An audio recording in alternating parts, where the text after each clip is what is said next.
Sorry, I was muted. Okay, so trying something a little different. I'm using StreamYard. So bear with me. I think this is going to be better than what I usually use. So yeah, thank you all so much for joining me today. It's noon where I am, but I know that I have their followers all over the world, and I want to accommodate those people who want to join in on the live experience and don't often get to do so with American vloggers or podcasts or what have you. But today we are going to be going over the dating of the Gospels, and this is going to be in response to a video put out by SJ Thomason of Christian-Apologist.com, and I will be playing that video as well. Let's see. Let me pull it up. Let's see, real quick in the live chat, let me say hi to all you lovely people. Let's see. Hey, Casey Atheist, what is up? Topic Thunder, hello. Nerdy Rodent, I hope you guys can hear me now. Hope everything's better. What is up? Critical Cripple, no name, as always. Happy to see you guys. Tony Designs, hello. Sadie Marie Jones, hello. And yeah, and anybody else who comes, welcome. Please like and subscribe if you haven't already. And if you haven't heard, my Twitter was hacked and taken over, and I cannot recover it. I had to start a new Twitter, so if you would please go and follow me at Jim's Stash, STACHE, and retweet or whatever. So today we're going to be getting into the dating of the Gospels. So let me pull up SJ's video, and let's see.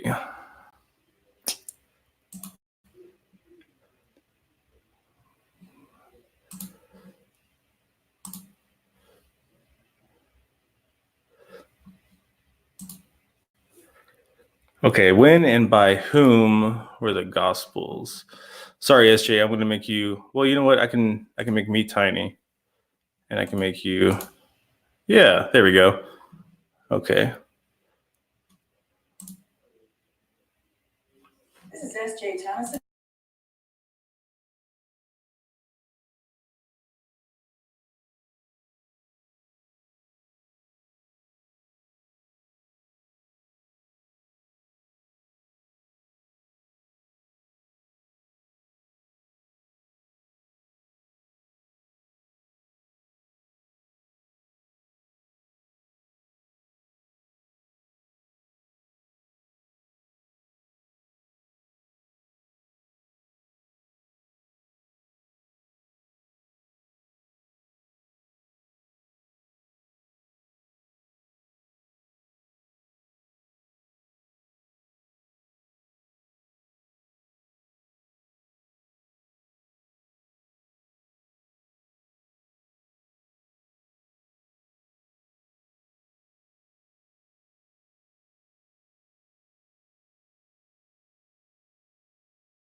Can you guys not hear it? I don't know if it should be playing through, if it's not buffering. Maybe I have to play it through my speakers as well. Let's see.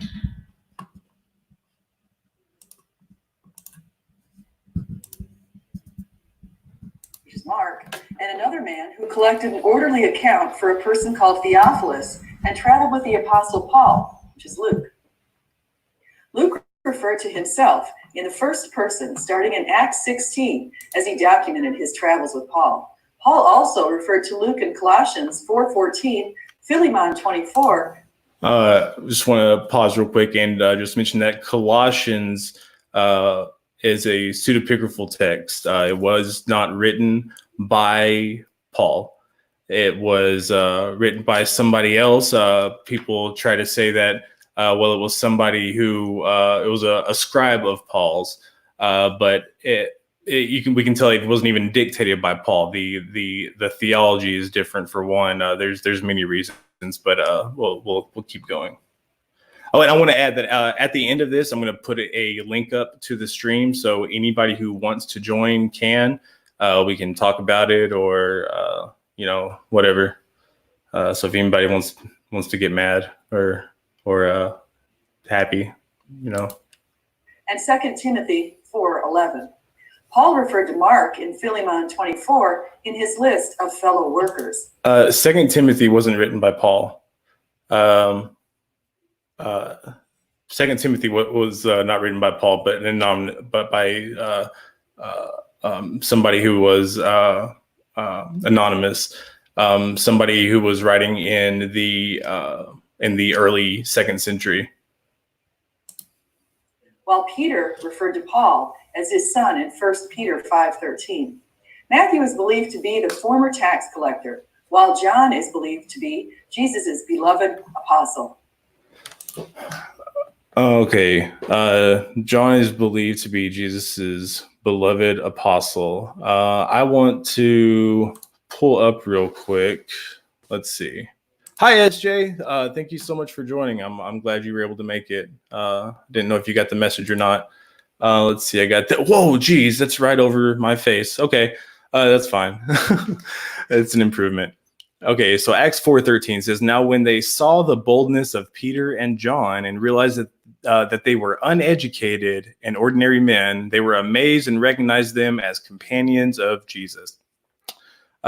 And certainly the way that John was written, it wasn't written by somebody who would be seen as uneducated, whether they're referring to being uneducated in the legal sense or uneducated as far as their literacy goes. So let's keep this train going. Early Christian disciples had no reason to elevate two unknown men, Mark and Luke, to the status of authors, as neither was one of Jesus' 12 apostles. If they were selecting names that would carry weight, it seems more logical that they would have selected two other apostles. No one had... Well, what other apostles would they have picked? There were other texts floating around that were attributed to the apostles by the 2nd century. Judas, even Paul. I mean, they're really. I believe they're all accounted for,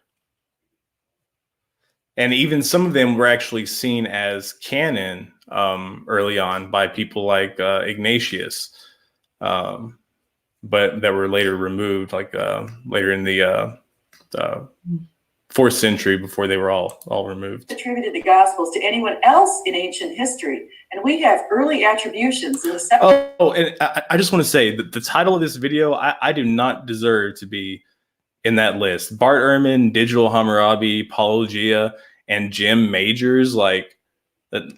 Come on, I thank you. I really take it as a compliment. I don't know if that's how you meant it, but I take it as a huge compliment. 2nd century to the named authors. For example, around 180 AD in Against Heresies and Church History, Irenaeus stated that Matthew wrote a gospel for the Hebrews in their own language, while Paul and Yes, Matthew wrote a gospel for the Hebrews in their own language. So let's see. I've got that here somewhere. Let's see. Is that it? No, wait. Is that it? Okay. So this is Papias, as quoted by Eusebius, because we don't have any extant manuscripts of Papias's writing. We just have what's preserved through Eusebius and Irenaeus mostly. It says, "For I did not, like the multitude, take pleasure in those who spoke much, but in those who taught the truth, nor in those who related strange commandments, but in those who rehearsed the commandments, given by the Lord to faith and proceeding from truth itself. If then anyone who had attended on the elders came, I asked, this is so small for me. Does this say minutely? Yes, I believe so. I asked minutely after their sayings what Andrew or Peter said, or what was said by Philip, or by Thomas, or by James, or by John, or by Matthew, or by any of the other Lord's disciples, and which things Aristion and the presbyter John, so these are two different Johns, and Papias is differentiating here, says the disciples of the Lord say." So let's see let's go back to what you're referencing to Matthew before I go off on this tangent. This wasn't the one that I was wanting to pick, but it's fine. Let's see here. Okay, here we go. Matthew also issued a written gospel among the Hebrews in their own dialect. So to him, their own dialect would have been a Semitic language. So it would have been either Aramaic or Hebrew, neither of which Matthew was composed in. It says, while Peter and Paul were preaching at Rome and laying the foundation of the church. After their departure, which I'm assuming that they mean like the final departure from Rome. I don't think they mean like after the initial trip. Let's see. After their departure from Rome, let's see. Mark, the disciple and the interpreter of Peter, did also hand down to us in writing what had been preached by Peter.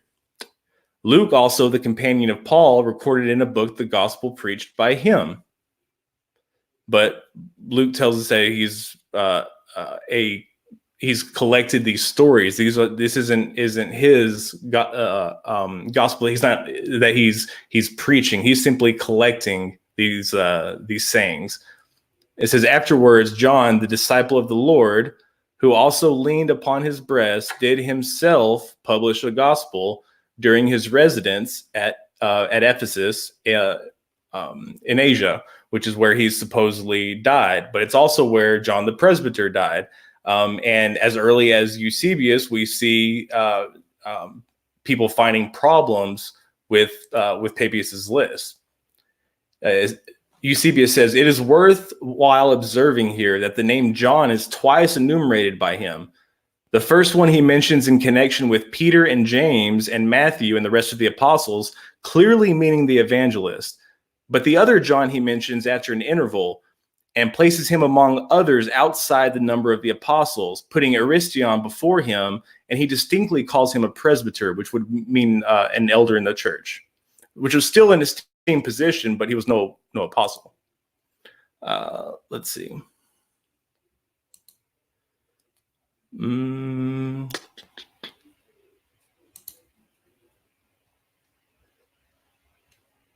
already said that. Okay, here we go. Moreover, Papias himself, in the introduction to his books, makes it manifest that he was not himself a hearer and eyewitness of the holy apostles, but he tells us that he received the truths of our religion from those who were acquainted with them, the apostles, in the following words. Oh, and I already read that. For I did not like the multitude, blah, blah, blah, blah. That's what followed that.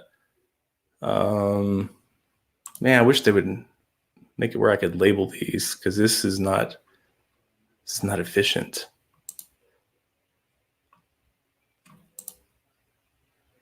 Okay. So let's see. So anyways, let me see. What have I not touched on? How do I get rid of that? Hey, Maya. Let's see. No name. You're still here. That's cool. Brian showed up. Hey, Brian Stevens. Good to see you, man. Let's see. SJ, I'm a celebrity like Steve-O's a celebrity. It's like, yeah, sure, like, you know, I might be a little famous, but why? Let's see. Okay, so let's keep going. Peter were in Rome sharing the good news. Prior to that, around 150, Justin Martyr referred to the Gospels as the memoirs of the apostles. Yes, he referred to them as the memoirs. He never mentioned the Gospels by name. He quotes parts from the Gospels. Yeah, let's see. I have it actually written down, the actual amount. Let's see. So Justin Martyr quotes from the Old Testament 197 times and names the source from which he is quoting every single time. Whatever book he's writing from, whatever source he's quoting, he references it. But these I think it's like 4 or 5. I think it's a couple from Matthew and a couple from Luke. Don't quote me on that. I should know it, but it's not very many, and it's not in their entirety. But it's a few verses, a handful of verses that he uses. But he's not referencing in any gospel. He's referencing a singular book called basically the memoirs or memorabilia, and and it seems like that's the name of this book. It's not a composition of 4 gospels, like the Diatessaron. It's not a singular gospel. It's really not even a gospel. It just seems to be a collection of memoirs, of memories. But it's certainly not referencing the gospels. Let's see.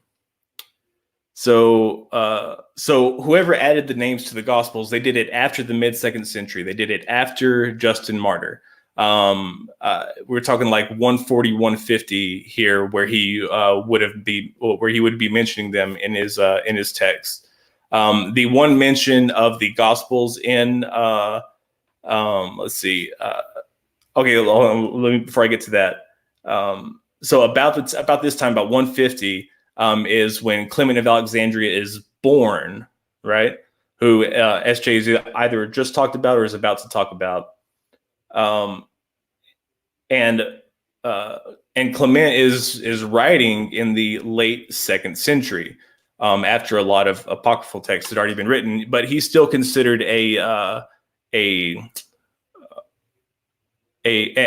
apostolic father. He's still considered as somebody who was very close to the apostolic source, because he grew up, around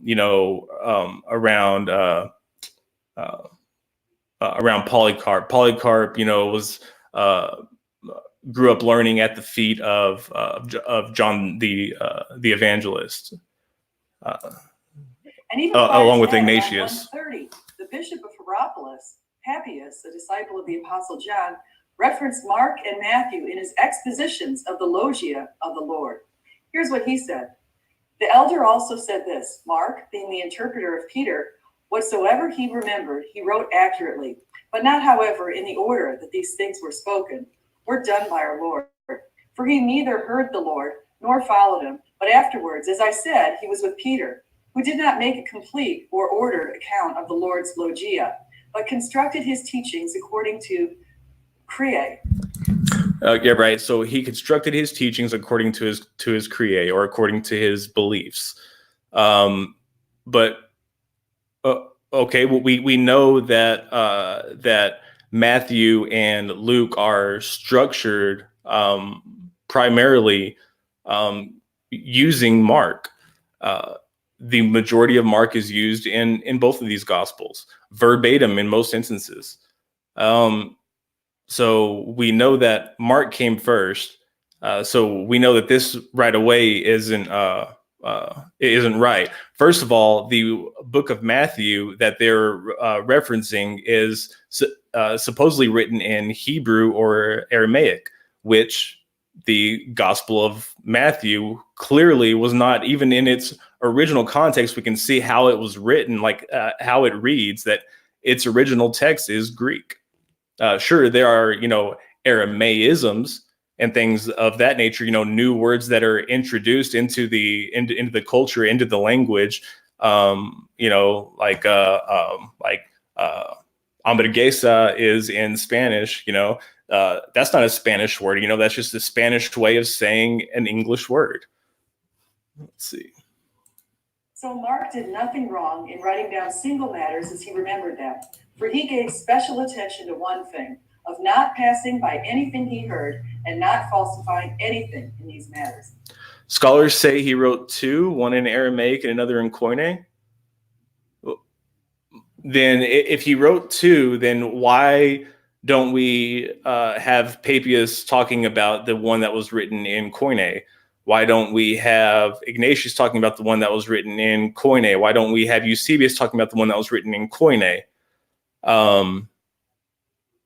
All we hear about them is saying the one that was written in the Hebrew tongue, that was written in the way that they would understand it, in the Hebrew dialect. So, yeah.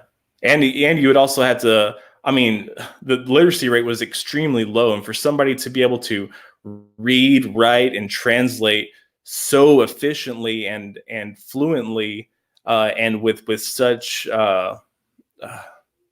and be able to transform a Hebrew or Aramaic text into a Greek bios, and put all this poetry and all these literary devices in there that wouldn't have existed in something that would be translated from Hebrew, but only in something that was originally written in Greek, would require such high level of education that we're talking about an education that is only afforded to the most elite. People were lucky to be able to speak their own language, much less write it. But the idea of being able to learn another language and being able to write and to transcribe and to translate another language, that's a needle in a haystack. And I don't think that needle is Matthew, a tax collector. Tax collectors didn't even need to read. They just needed to know how to count and to make certain marks. That their job was not hard. They needed to speak the common tongue, which would be Koine Greek. But other than that, their qualifications just end at making sure that they collect the right amount of taxes. Concerning Mark, these things were related by the father, John the elder. Concerning Matthew, these other things were said. Therefore, Matthew set in order the load. Yes, tax collectors would have been literate, but to what extent would they be literate, and to where they could read and to read and to write, or maybe just speaking, transversing? So let's say that he was a really good tax collector, that he did a lot of paperwork. Let's say that he was that he did a lot of writing above what just a collector would do. Let's say he was a tax man. So let's say that he dealt with money, and so he would likely know how to write to also write and read the language. What are the odds of him being able to do that with another language? I think that you will find in antiquity that those skills are rarely found, even amongst the elite, but only amongst the elite. Yeah, Hannah Anderson, exactly. People can be literate and yet not be able to translate a language. Actually, I think I can do, boom, look at that. Okay, I like that. Matthew was also very wealthy. It's likely he read well and wrote. Okay, but we're talking about two different languages. SJ, you're talking about Hebrew or Aramaic and Greek, and not only that, but you're also talking about somebody who would have to be educated in this Greek form of literature that we see, this Greek form of bios, of a biography that they're writing. It's not something that we see that we would see in a translation. This would have to be an entirely new text. This isn't just a translation, but rather this is a retelling in a way that it's essentially rewriting it altogether. So it would have to be much more than just a translation.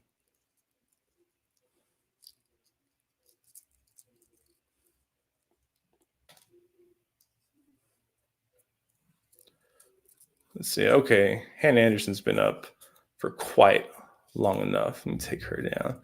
Let's see if I can put something of SJ's up. Let's see. Matthew. All can speak. Literate equals ability to read. Okay. Well, not entirely. There are degrees of literacy. Somebody can converse in the common tongue and said to be and be able to read and get messages across, but unable to articulate themselves in written word beyond just simple reading or tally marks or anything like that. That requires a higher degree of literacy, even more so to the level of the writers of the gospel. Mark, maybe not so much, although I think that Mark's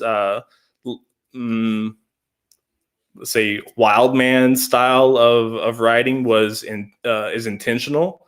But Matthew is beautiful. Matthew is one of the most beautiful pieces of literature I've ever read. In Greek, it's art. It's pure art, and it's not something that just anybody can do. Or divine oracles in a Hebrew dialect, and each interpreted them as he was able. Other early support for the four named gospel authors comes from Tertullian, Tatian, the Canon, Muratorianus, and Origen. Furthermore, the core content of the Gospels is verified extra-biblically from non-Christians within 150 years of his resurrection. In other words, the names of the authors mean little when the content is verified by others, including did I miss that? And Origen. Furthermore, the core content of Tyrannus and Origen. Furthermore, the core content of the Gospels is verified extra-biblically from non-Christians within 150 years of his resurrection.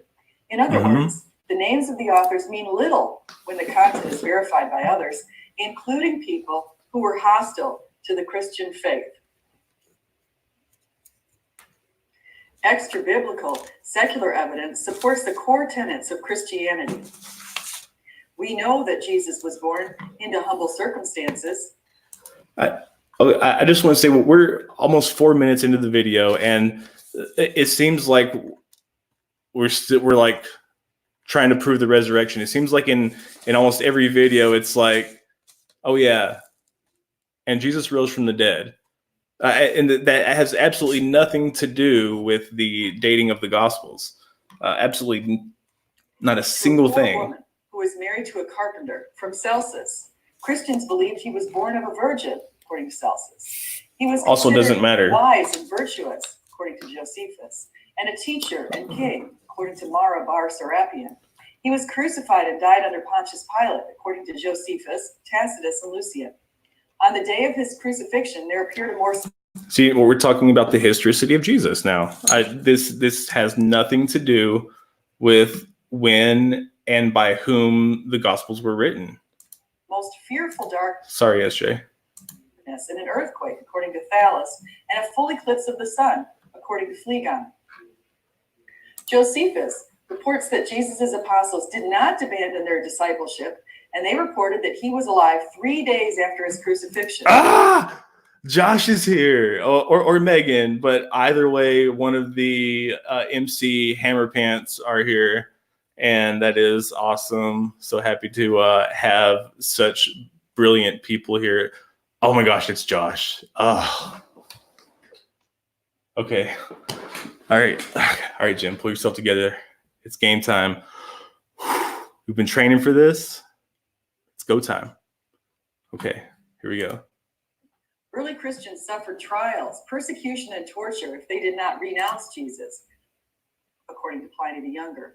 Early Christians of every age and both sexes tried to live like Jesus, worshiping him as Lord, singing hymns to him, and refusing to betray trust or commit fraud, theft, or adultery. It's just, this sounds a lot more justifying belief in Christianity, or justifying Christianity, or justifying belief in the resurrection.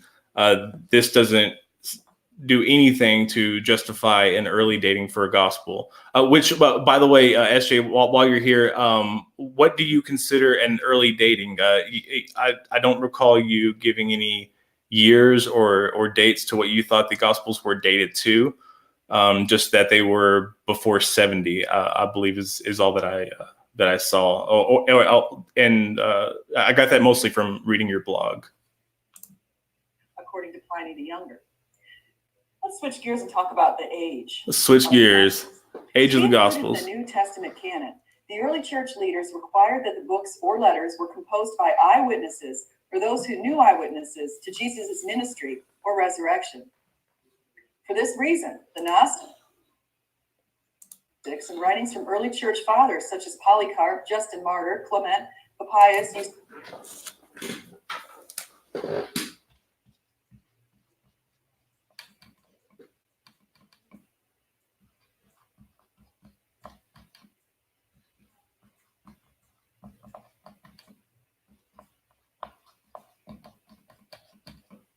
Who else?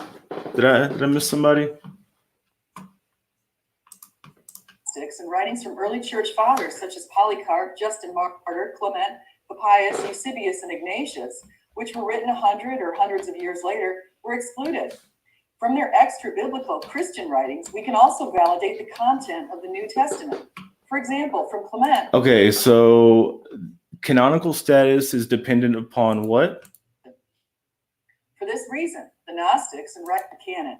The early church leaders required that the books or letters were composed by eyewitnesses, or those who knew eyewitnesses, to Jesus' ministry. Okay, so it had to be. All right, so I'm going to do some hieroglyphics here. Okay, so it had to be eyewitnesses, or they had to. I don't want to misrepresent you. Hang on. Composed by eyewitnesses, or those who knew eyewitnesses, to Jesus' ministry. Or those who knew eyewitnesses to Jesus's ministry. That's not Jim Majors. That's Jesus's ministry. Damn it. Jasmine. Okay, that's Jesus' ministry. Okay, so the eyewitnesses, or those who knew eyewitnesses to Jesus' ministry. So first of all, Polycarp studied at the feet of John the Apostle, along with Mr. Ignatius.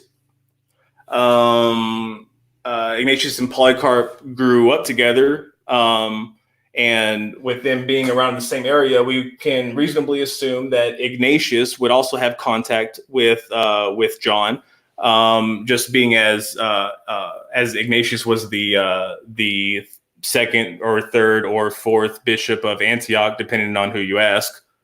So certainly, being as Antioch wasn't very far away from Smyrna. Smyrna wasn't very far away from from they weren't far away from each other, so we would expect them to be within visiting distance. So let's see, and Polycarp being made the Bishop of Smyrna by John, so we would expect that to happen. Let's see, Justin Martyr. So Justin Martyr, we're talking about mid-2nd century. Never mentions the gospel name. Don't really know why we're talking about that. Clement of Alexandria, writing in the late 2nd century. Let's see, Papias. Papias is the earliest, probably the earliest. We don't have any extant manuscripts. He wasn't even born, though, until almost 30 years after the death of Jesus. So he's a little bitty baby 30 years after Jesus died. So like if somebody died in 1989, then whoever was born today would be, little baby Papias. And I'm going to write about, this dude who died in the late 80s, AKA something that's totally out of my wheelhouse. And I have no business writing on it as if I'm some type of authority. So that's when he was born. And the text that he wrote, well, gosh, they were written, decades past that. We're talking probably the very late first century. Let's see where SJ's at on this now. Or resurrection. For this reason, the Gnostics and writings from early church fathers such as Polycarp, Justin Martyr, Clement, Papias, Eusebius, and Ignatius, which were written 100 or hundreds of years later, were no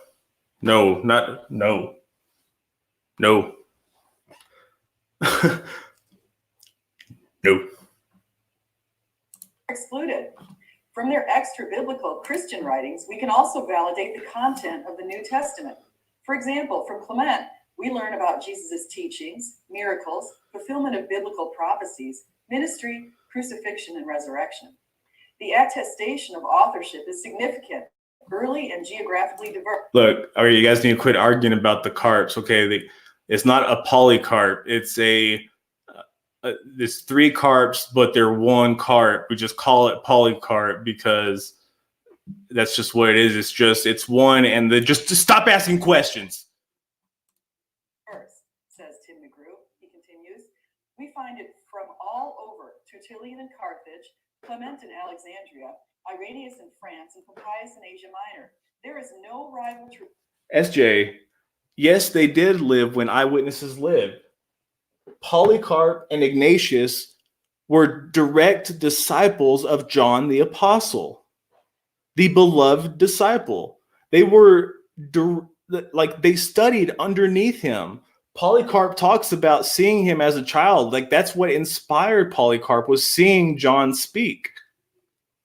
Papias knew at least John the presbyter. He talks about collecting the words from the mouth, he's very specific, not the writings or the teachings of them, but the teachings from their mouth, from their very lips of the apostles. So Papias knew quite a few apostles.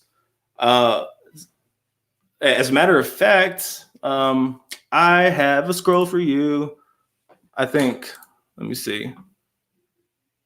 That's not it. Let's see. This is not going to be good. I had some stuff underlined on it, and it looked all like, I don't know.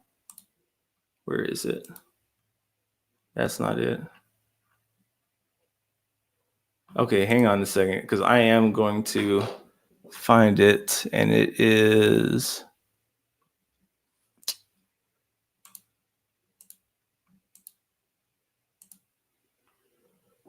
Well, okay. There it is. Okay. So this is in church history, book 3, chapter 36, verses 1 through 2. It says, at that time, Polycarp, a disciple of the apostles, was a man of eminence in Asia, having been entrusted with the episcopate of the church of Smyrna by those who had seen and heard the Lord.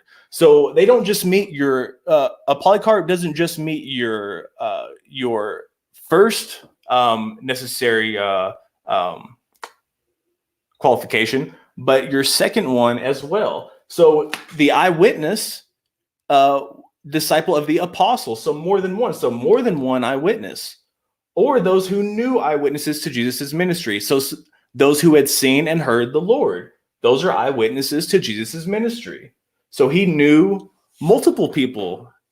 It says, and at that same time, Papias, bishop of the parish of Hierapolis, became well known, as did also Ignatius, who was bishop of Antioch, second in succession to Peter, second, third, fourth, depending who you ask, and whose fame is still celebrated by a great many. So we've got Antioch, Hierapolis, and Smyrna, all right there in the same distance, all at the same time. And we would expect that John the Apostle wouldn't go visiting these churches, that these bishops wouldn't be familiar with him. This is well within the lifetime. Ignatius, most certainly. Papias, this is we're talking about somebody who studied under Polycarp, right? And Polycarp is who? A disciple of the apostles. He was entrusted with the church of Smyrna by those who had seen and heard the Lord. And at the same time, we've got Papias as well as Ignatius becoming famous in the area. So we would expect that those who had seen and heard the Lord would also be visiting those churches, perhaps apostles would be visiting the churches. Polycarp certainly would be visiting the church. Ignatius would certainly be visiting the other churches. Papias would be visiting the other churches. In fact, we know that Ignatius visited Polycarp, although it wasn't under the best of conditions. It was in 110 when Ignatius was on his way back to Rome to be executed. Let's see. And yet, even though they both stayed at the feet of John, who was the last gospel to be written is John. So if John did write it, then he is the last author of the gospels. They don't mention any of the gospels by name. None of them.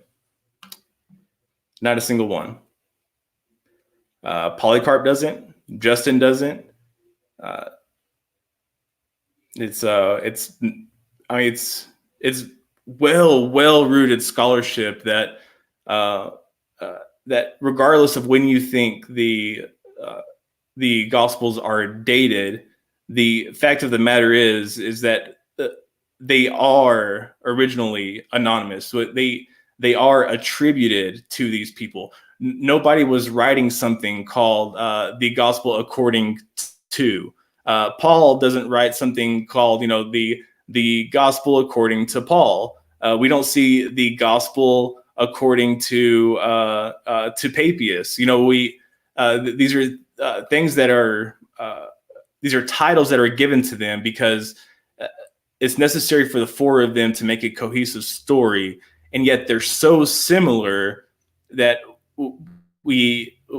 they're so similar that they can be lumped together and made a story out of together. Like they're just similar enough that we can manipulate it and get a full story out of it.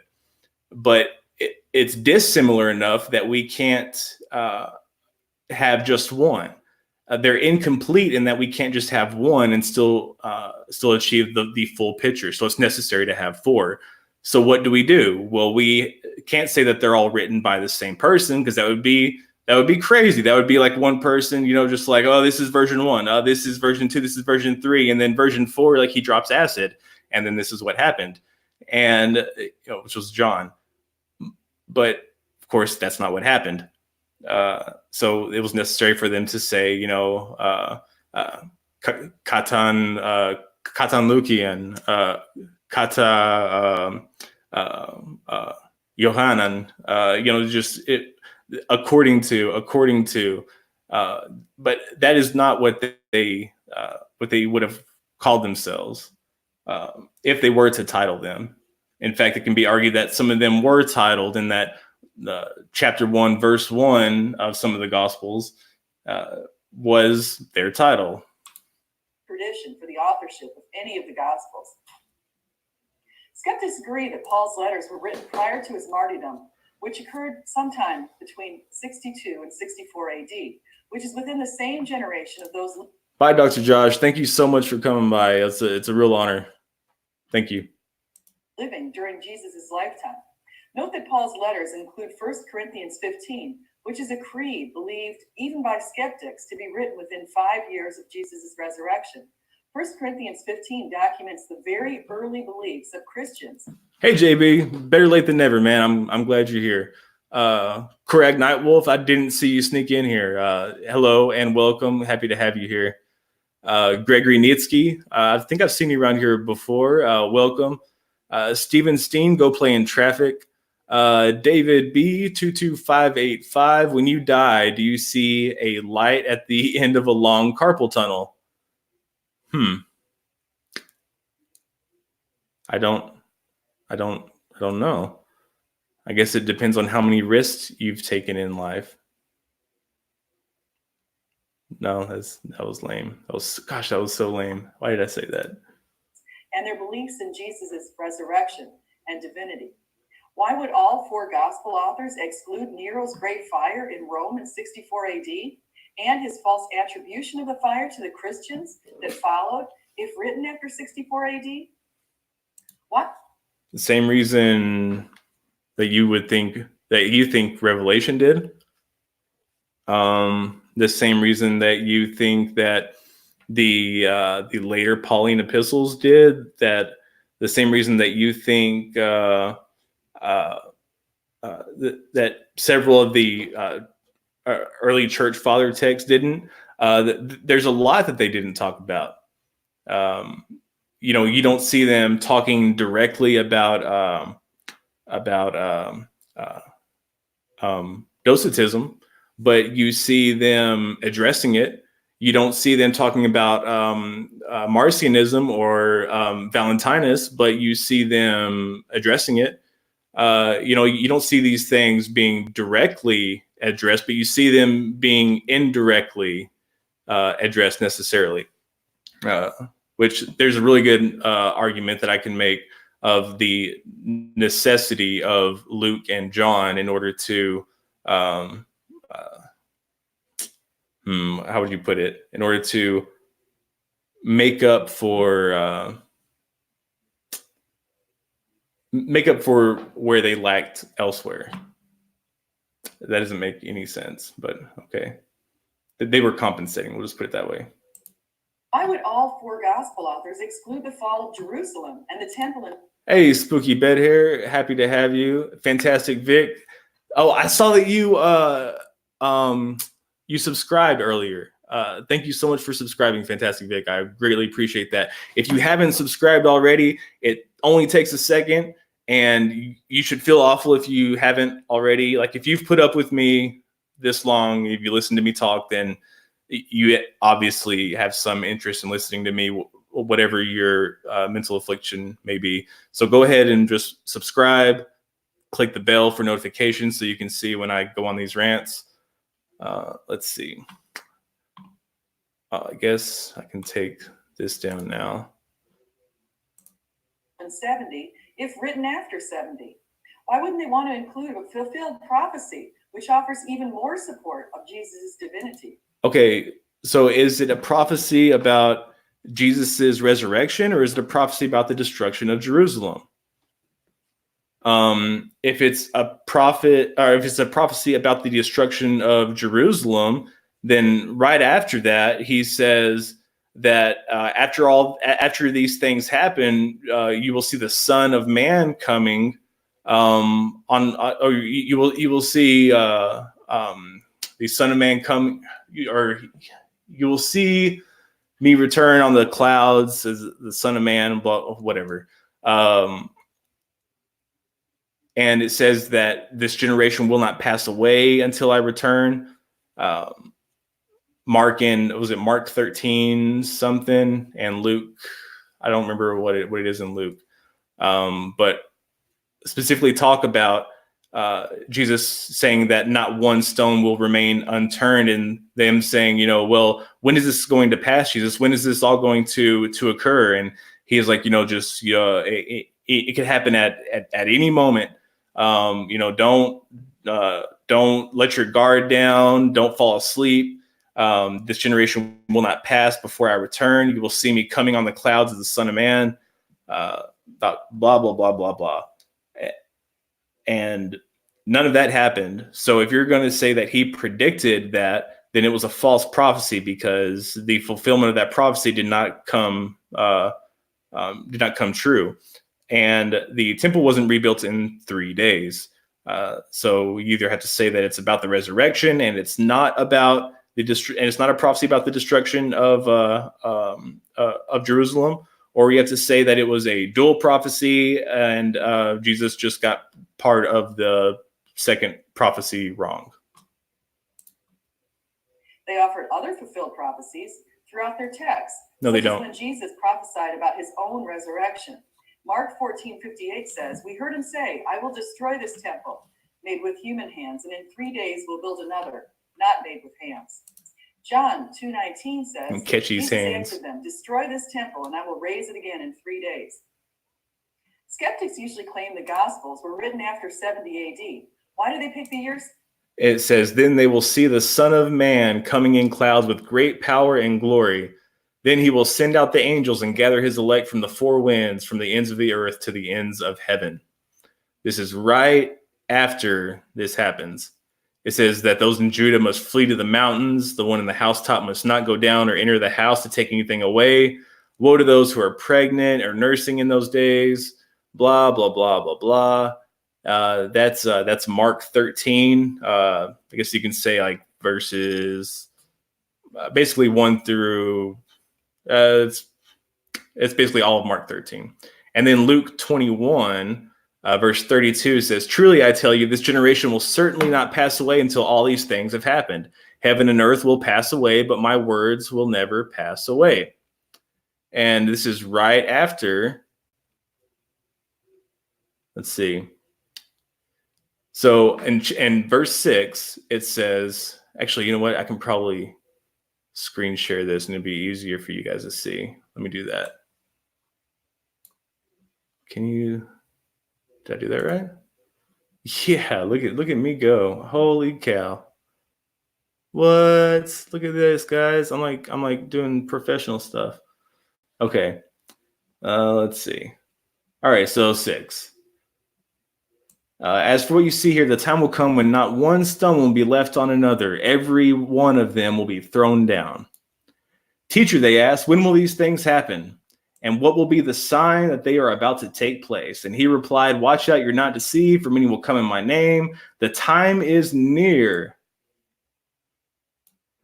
When you hear of wars and uprisings, do not be afraid. These things must happen first, but the end will not come right away." Then he said to them, "The nation will rise against nation and kingdom against kingdom. There will be great earthquakes, famines, and pestilences in various places, and fearful events and great signs from heaven. But before all this, they will seize you, blah, blah, blah, blah, blah, blah, blah. Okay, blah, blah. Stand firm, blah, blah. It'll be okay. Don't cry. Pucker up. Let's see. All right, here we go. Those are in Judah flee to the mountains. There will be great distress in the land and wrath against the people. They will fall by the sword and will be taken as prisoners to all nations. Jerusalem will be trampled on by the Gentiles until the times of the Gentiles are fulfilled. There will be signs in the sun, moon, and stars. People will faint from terror. At that time, they will see the Son of Man coming in a cloud with power and great glory. When they see these things begin to take place, stand up and lift up your head, because redemption is drawing near. Truly, I tell you, this generation will certainly not pass away until all these things have happened. Heaven and earth will pass away, but my words will never pass away. So, temple can't be rebuilt. He's talking about the destruction of the temple right here. Not one stone will be left on another. Every one of them will be thrown down. So, what is he talking about there? Is that his body, or is that the resurrection, or is that the actual temple? Hey, Josiah, thank you so much for joining, man. Sure would have been more efficient to just say a date. Yeah, I guess so. Let's see. SJ, did you give a date? If you did, I missed them. If anybody caught that, please let me know.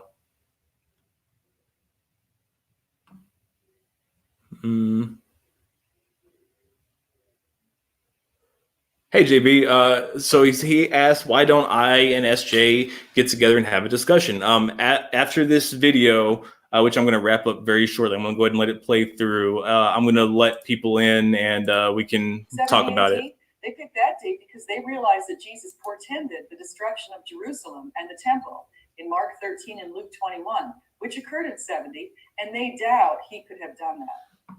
They doubt his divinity. Okay, so SJ, you think that when he specifically said that in 3 days I will rebuild this temple, that he's talking about his body, but here in Mark 13, he's in Luke 21, I believe, he's talking about the actual temple, like actual Jerusalem. If that's the case, then it said that he is to return on the clouds before that generation passes. So he has not fulfilled that prophecy. That is an unfulfilled prophecy there, unless there's somebody alive from that generation that I'm unaware of. Divinity. In other words, they've selected post-70 dating based on their own faulty presuppositions. Yet internal evidence supports earlier dating. Why would Luke include the martyrdoms of Stephen in 36 AD and James the Greater, son of Zebedee, in 44 AD, but exclude the martyrdoms of Peter, James, Jesus' half-brother, and Paul in the book of Acts?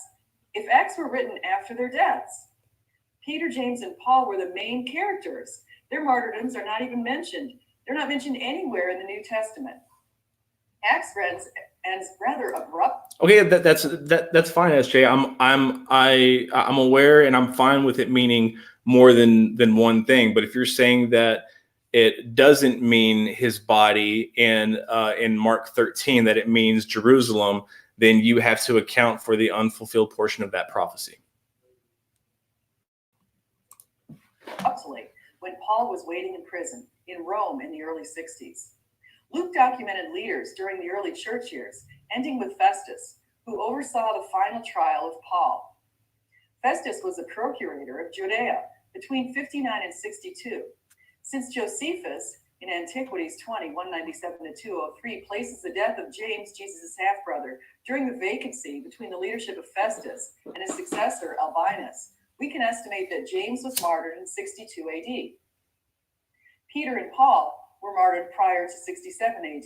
Accordingly, it seems reasonable to assume that Luke wrote the book of Acts prior to 62 AD. Note that Luke wrote Acts after he wrote Luke, as he noted. Why? That doesn't follow. That doesn't follow. You can't say because they don't write about both of these and they don't write about this earliest one, therefore it can't be, it has to be written before this date. That doesn't follow at all. In the opening of Acts, about 50% of Mark's content is found in Luke, and about 90% of Mark's content is found in Matthew, suggesting the authors had some collaboration. Some scholars use this information to date Mark prior to both Matthew and Luke.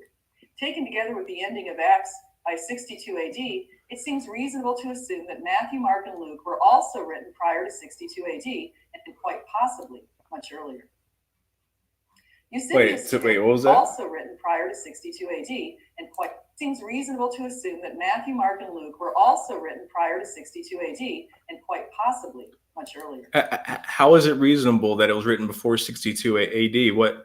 It seems like the only justification that you have to go off of is, well, they don't talk about the martyrdom of Paul, Peter, or James, therefore it must be written before 62. That does not follow at all. Eusebius shared, and I'm quoting this, Eusebius shares with his readers that before Matthew left for an extended leave from the Hebrews, most likely the Hebrew Aramaic speaking Jews in Jerusalem and the surrounding regions, He wrote the gospel in Hebrew. You know, the Gospel of Mark original ending, the women didn't go and tell the disciples. Jesus told them to go and tell the disciples to meet him in Galilee. The women run away screaming, and they told nobody because they were scared. They were afraid. So therefore, we can reasonably assume that the Gospel of Mark was written before Jesus appeared to the apostles, because it doesn't talk about Jesus appearing to the apostles, and it was written before the ascension, because it doesn't talk about Jesus's ascension. So we can reasonably assume that the gospel was written somewhere between the time that the women ran away in fear and Jesus appeared to the disciples.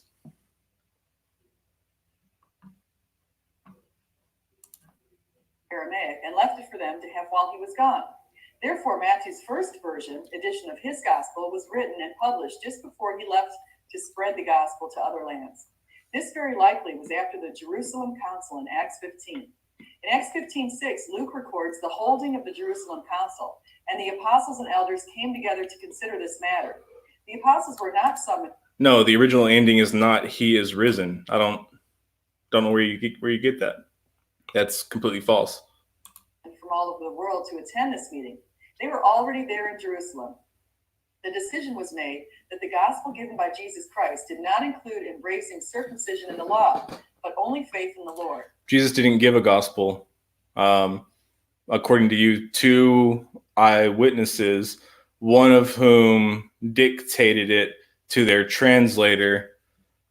I think, or you said Matthew wrote it and then John wrote it, but it was John the apostle, not John the evangelist. So you think that Papias is wrong in thinking that it is John the evangelist.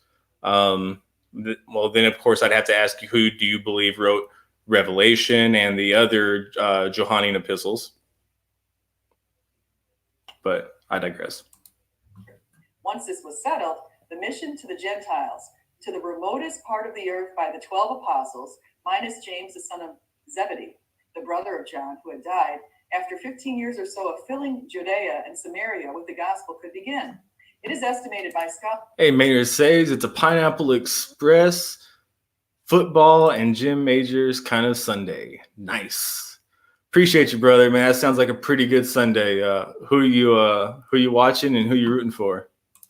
This council was about 49 or 50 CE. Therefore, Matthew soon departed to go to other lands, would have published his first version of the gospel in Hebrew to the Christian Jews in Judea before he left in 49 or 50, according to Jones. The choice of wording that Paul uses in 1 Corinthians 11, 23 to 25. Okay, hang on a second. Okay, SJ.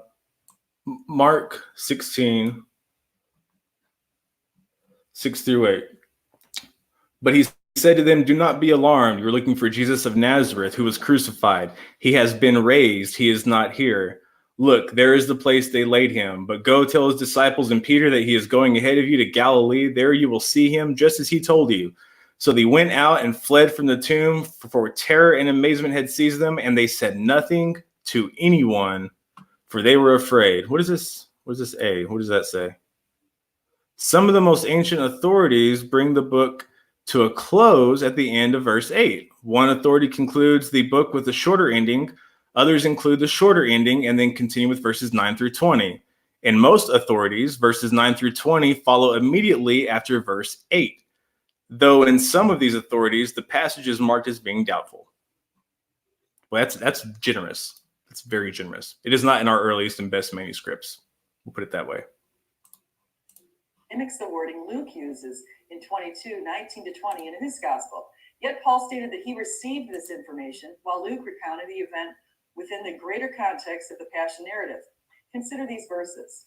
I'm quoting now 1 Corinthians 11, 23 to 25. Yeah, well, what I'm saying is, SJ, is that the women didn't tell anybody. So the disciples, it doesn't say anything about the disciples going to Galilee. It doesn't say anything about Jesus ascending to heaven. It doesn't say anything about Jesus appearing to the 500. It doesn't say anything about Jesus appearing to Paul or any of that. So therefore, we can conclude that Mark was written before Jesus appeared to the apostles, or before the apostles met Jesus in Galilee.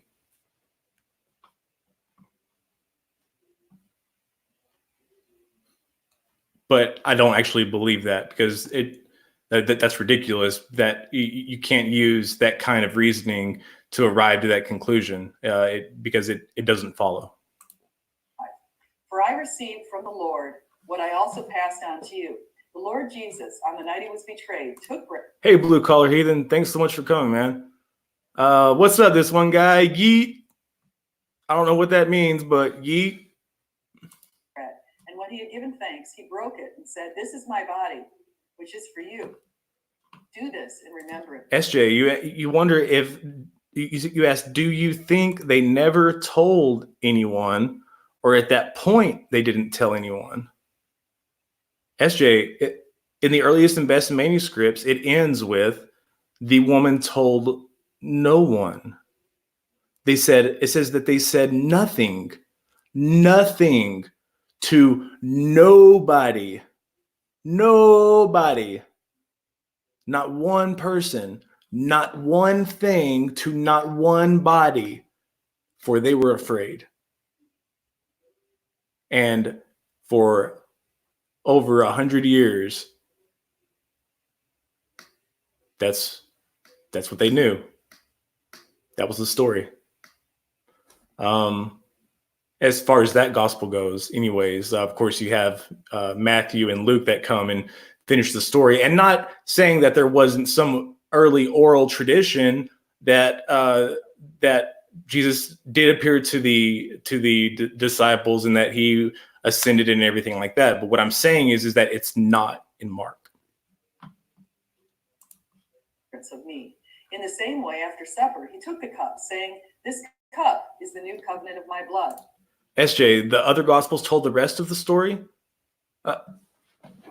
Mark wasn't written to be complemented by another gospel. Luke wasn't written to complete Matthew's narrative. John wasn't written to patch up the seams between Mark and Matthew necessarily or exclusively.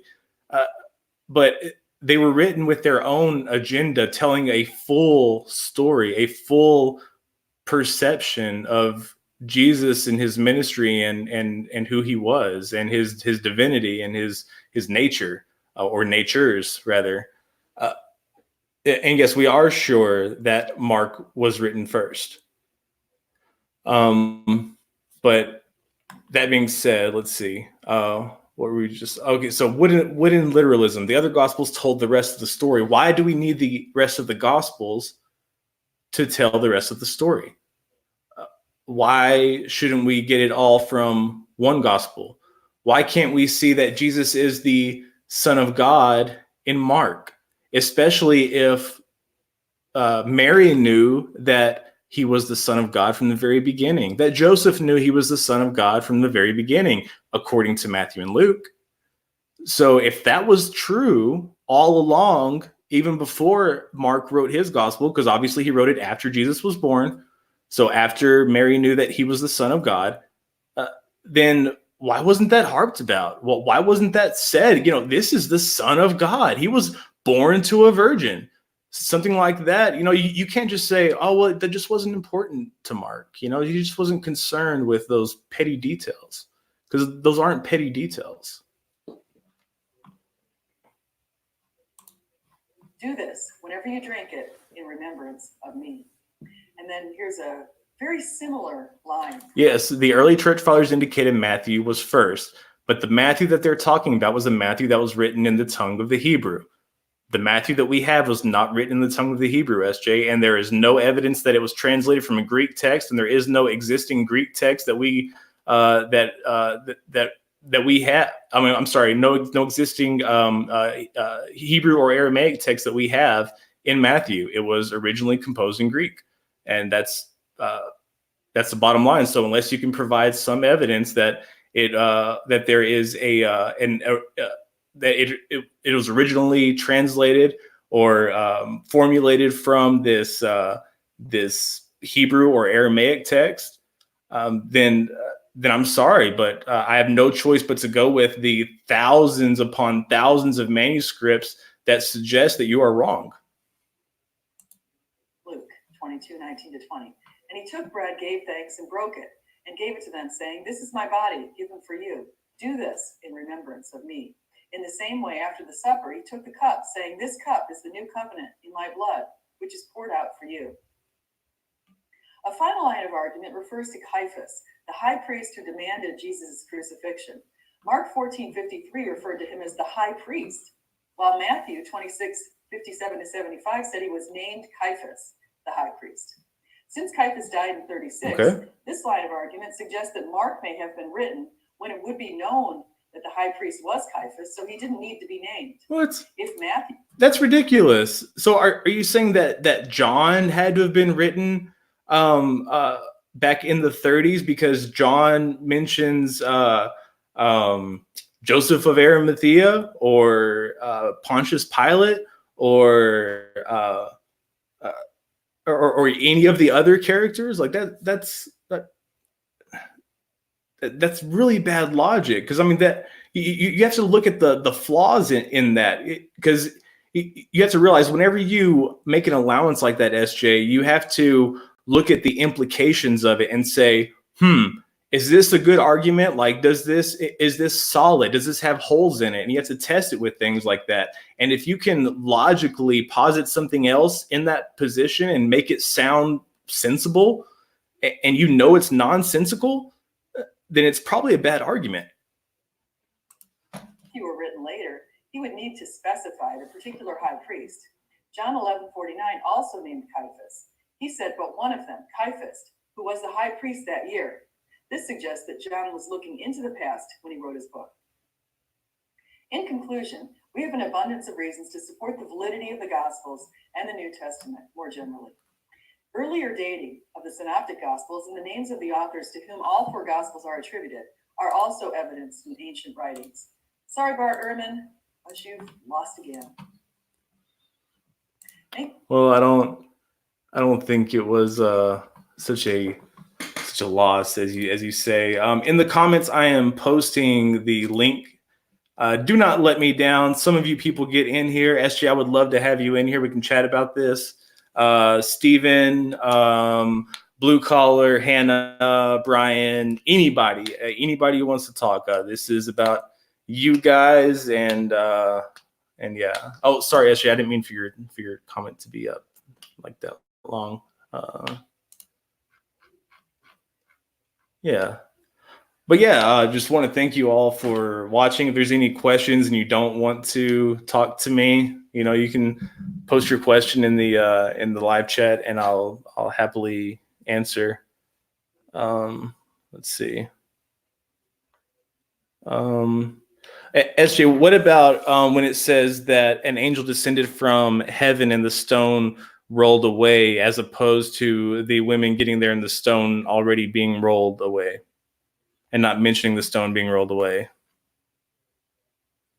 Or one only mentioning an earthquake, or one only mentioning Herod's plan to kill Jesus, or one only mentioning the Magi, or one only mentioning the Star of Bethlehem, or one only mentioning Jesus's flight into Egypt and staying there until Herod dies, or not mentioning Mary's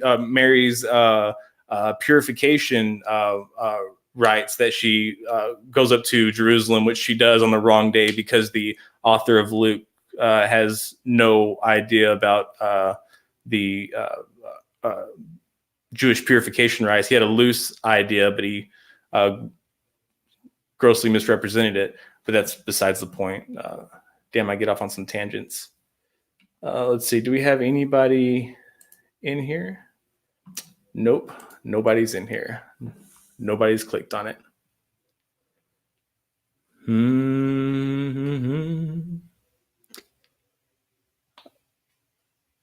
Oh, Well, Hannah, I'll be honest with you. I didn't have much of a background as I don't want to say as a Christian, but I will say for most of my Christian life, I was biblically illiterate, but was acting under the guise of, holier than thou. I know Jesus in my heart, therefore, I must know the Bible.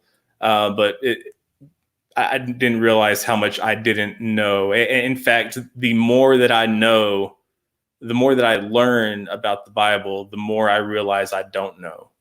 The more I realize how vast and just almost ambiguous biblical criticism is to a certain degree, or it has an appearance.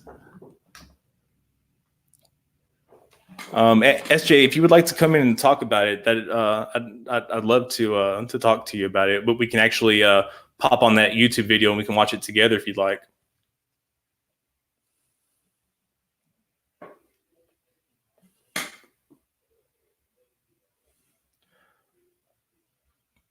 Blue Collar Heathen says, my background is I know how stories develop and how fiction is written. I'd be interested in knowing your background. I learned most of what I understand about the history of the Bible from Dr. Michael Jones. He's a linguist and was a pastor. Michael Jones, is that Inspiring Philosophy? Is that the same person? SJ, or whichever link that you posted in here, whichever YouTube link you posted, if you want to come in here, I can pop that on and do what I just did, and we can watch it together and review it. And I can, if I have any rebuttals or anything like that, I can posit them so that way we can, address them in real time, and so that way I watched the video.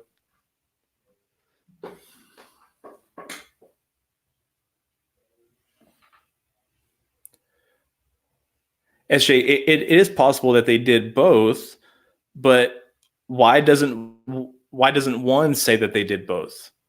For instance, why did they go back to Jerusalem after Jesus was circumcised, and eventually go back to Nazareth, back to Galilee, or did they stay in Egypt until Herod died? In order to harmonize that, you have to take both accounts and you have to say, well, both of these people left out this necessary information. Luke even more so, because he fails to mention several trips that Mary would have to take in order to make all of that happen, with her being able to go to the temple and then going back to Egypt and then going back to Galilee eventually.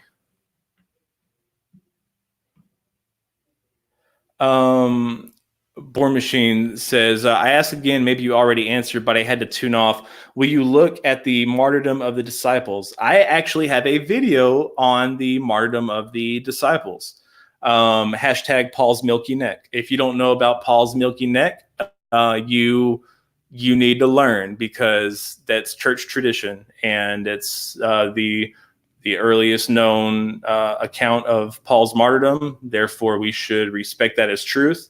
And therefore, Tres Fontaine, which is the place where Paul's head bounced 3 times and produced a freshwater fountain in each place, still exists today. That's historical. That actually happened.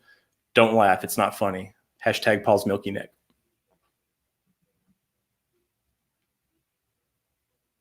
Yeah, I can give you 10 minutes. You have to dry your hair. You can come in with wet hair. Look, I came in with wet hair. Like, I literally took a shower and cut my hair. I cut my own hair. Oh my gosh, I'm getting gray hair. Yeah, I cut my own hair. Just cut my hair and took a shower right before this. Milky neck sounds like a term from Urban Dictionary. Yeah, sounds like a counterpart to a Cleveland steamer or something. Steven, do you want to come on as well? If anybody wants to come on, you're more than welcome to. Does StreamYard work with OBS? I don't know. This is my first day of trying it, so I couldn't tell you, to be completely honest with you. I'm not sure. Oh, while SJ's drying her hair, let me pop this video on. I won't start it yet, though.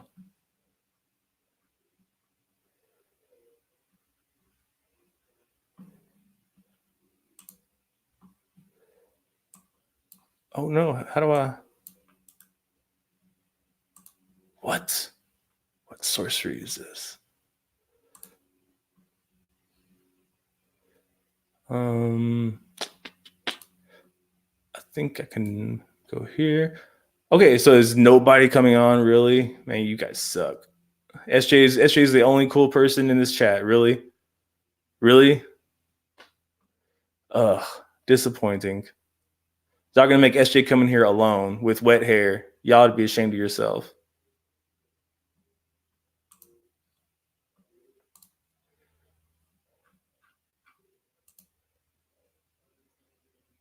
Yeah, blue collar's like, kids calling, can't be here right now.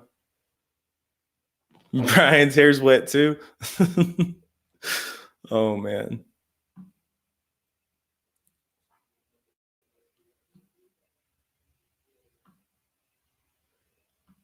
Let's see. Brian, which stream are you saying look good? Like this one, or like the one that I used, that I usually use with the Streamlabs OBS?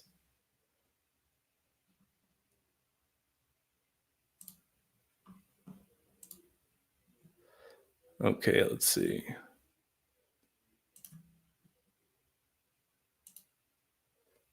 Nope, that's not what I wanted to do.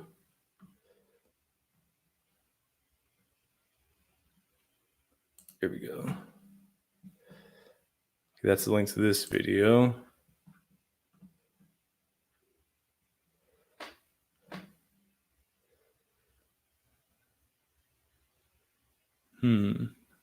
Where's that link at?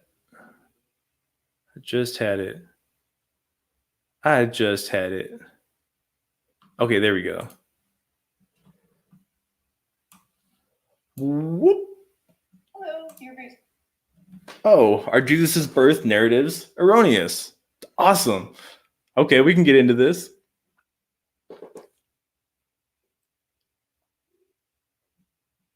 I'm just going to wait on SJ, though. Anybody else want to come in, get in on this?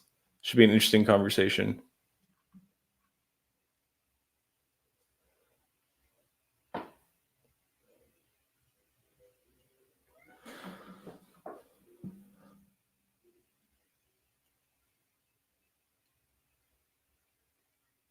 Yeah, I want to help SJ get better set with OBS too. Although she makes better videos than I do. I just live stream. I can't do the editing, so she has me beat on editing, hands down. I mean, I'd even argue that she has me beat on live streams as well, because she can stick to a script. Me, I'm like, I don't know, like a train with no tracks. Just, I can't be put on rails because I was never on rails to begin with. It's just a permanent derailment. It's, sorry.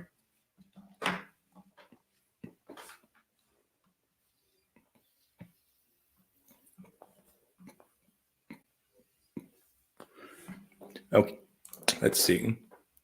So I'm going to share my screen, and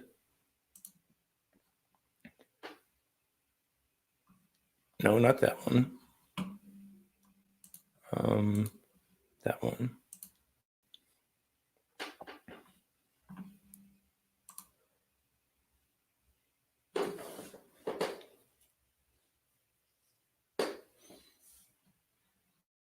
Okay, SJ, I'm sorry. I'm going to go ahead and start without you.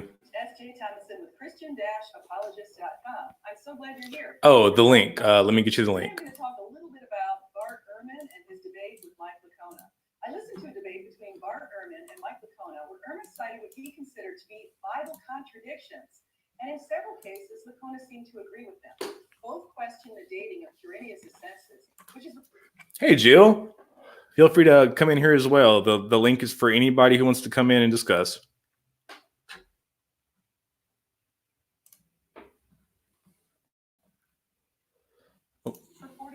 gospel. Lacona did say that scholars have offered some solutions, yet he didn't elaborate in this debate. Both also seemed to agree that the birth narratives of Jesus were in conflict. Ehrman specifically questioned Luke's report that Mary and Joseph followed Jewish law and sacrificed doves in the temple 32 days after Jesus' birth, if the family had fled to to Egypt prior to that time. Oh, SJ's here. Hey. Good. Hello. Hi. How are you? I'm doing well. How are you doing? Oh. Trying to. How come I can't see you in this? Oh. So. I don't know. Let me try something here. Let's see. It just says XSplit. Wait, I can see you. Broadcast. You can see me? Yeah, I can see you. I don't know why you... I can't see you. All I see is XSplit Broadcaster. Wait, let me see what it says here. It says settings here. Let me see what this is. Oh, XSplit Broadcaster. I see that. I don't want that on there. Here, let me fix that. Done. Now you can see me. Awesome. Okay, so I just started the video. I'm only 48 seconds into it, so I haven't really got into it. So while you're here, first of all, thank you for coming to the live chat, and thank you even more for coming on to further discuss this. And for anybody who's not just subscribed to SJ, SJ Thomason, or she has her blog, Christian-Apologist.com. Her out pretty much everything that she does on her video. She also transcribes into a blog. You can or both forms do that. Let's see. Okay, so did you have anything to talk about specifically the dating, or do you think that the Jesus' birth narratives would make up for those difficulties with the datings? I think his birth narratives are reconcilable. That's what I'll say. I'll say that they actually fit together pretty well if you read it in the order that I have it in this video. So. Right, but it's not just in the order, though. You also have to assume certain things. You have to assume some things about Quirinius. You have to assume some things about the census. We have to assume some things about the rule of Syria at the time. There's a lot of ad hoc arguments that have to be made in order to make that harmonize.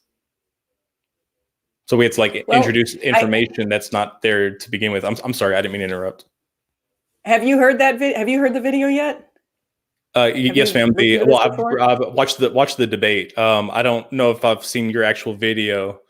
Is a review of the debate, or? No, I pulled what Bart Ehrman says, and then I offer all my reasoning, and I offer it in line with I talk about things like the census and that kind of stuff. So okay, all right. Let me throw this on.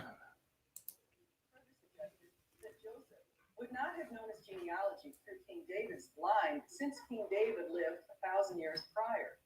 Let's listen to what Ehrman says, and please note that I'm going to respond to every single one of these things that he's pointing out, because he's in many cases erroneous.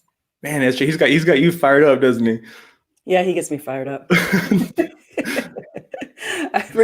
Every time I watch him on a debate, I get really mad. I can tell, like your jaw kind of clenches a little. It's because I don't think he's telling the truth. It makes me mad. All right, let's see what he's got to say. It's narrated in to Luke. Nothing about his birth in the Gospel of Mark or in the. I'm going to focus on Luke. Luke knows that Jesus in the town of Nazareth, which is up in Galilee, the northern part of Israel, but he thinks that Jesus got born in Bethlehem, which of course is what most people think, because they read the Gospel of Luke. Jesus gets born in Bethlehem. The question is, if his parents were from Nazareth, how did he get born in Bethlehem? Well, Luke tells us how. This is found in the Gospel of Luke, chapter 2, verse 1. You can read this for yourself. In those days, the decree went out from Caesar Augustus that all the world should be enrolled.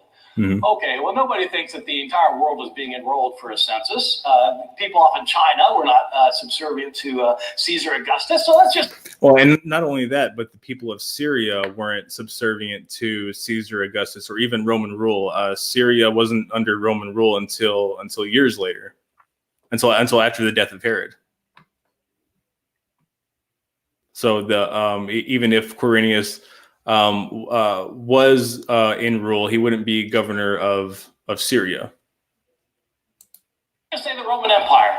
Everybody has to enroll for the census. What's that got to do with Jesus being born in Bethlehem? Well, his parents, Joseph and Mary. Joseph's not really his parent, but Joseph is from the lineage of King David, we're told. He's from the house and lineage of David. And David came from Bethlehem. And to register for the census, everybody has to go to their home of their ancestry. And since he's from David's family, David was from Bethlehem, he's got to go to Bethlehem. So they go to Bethlehem.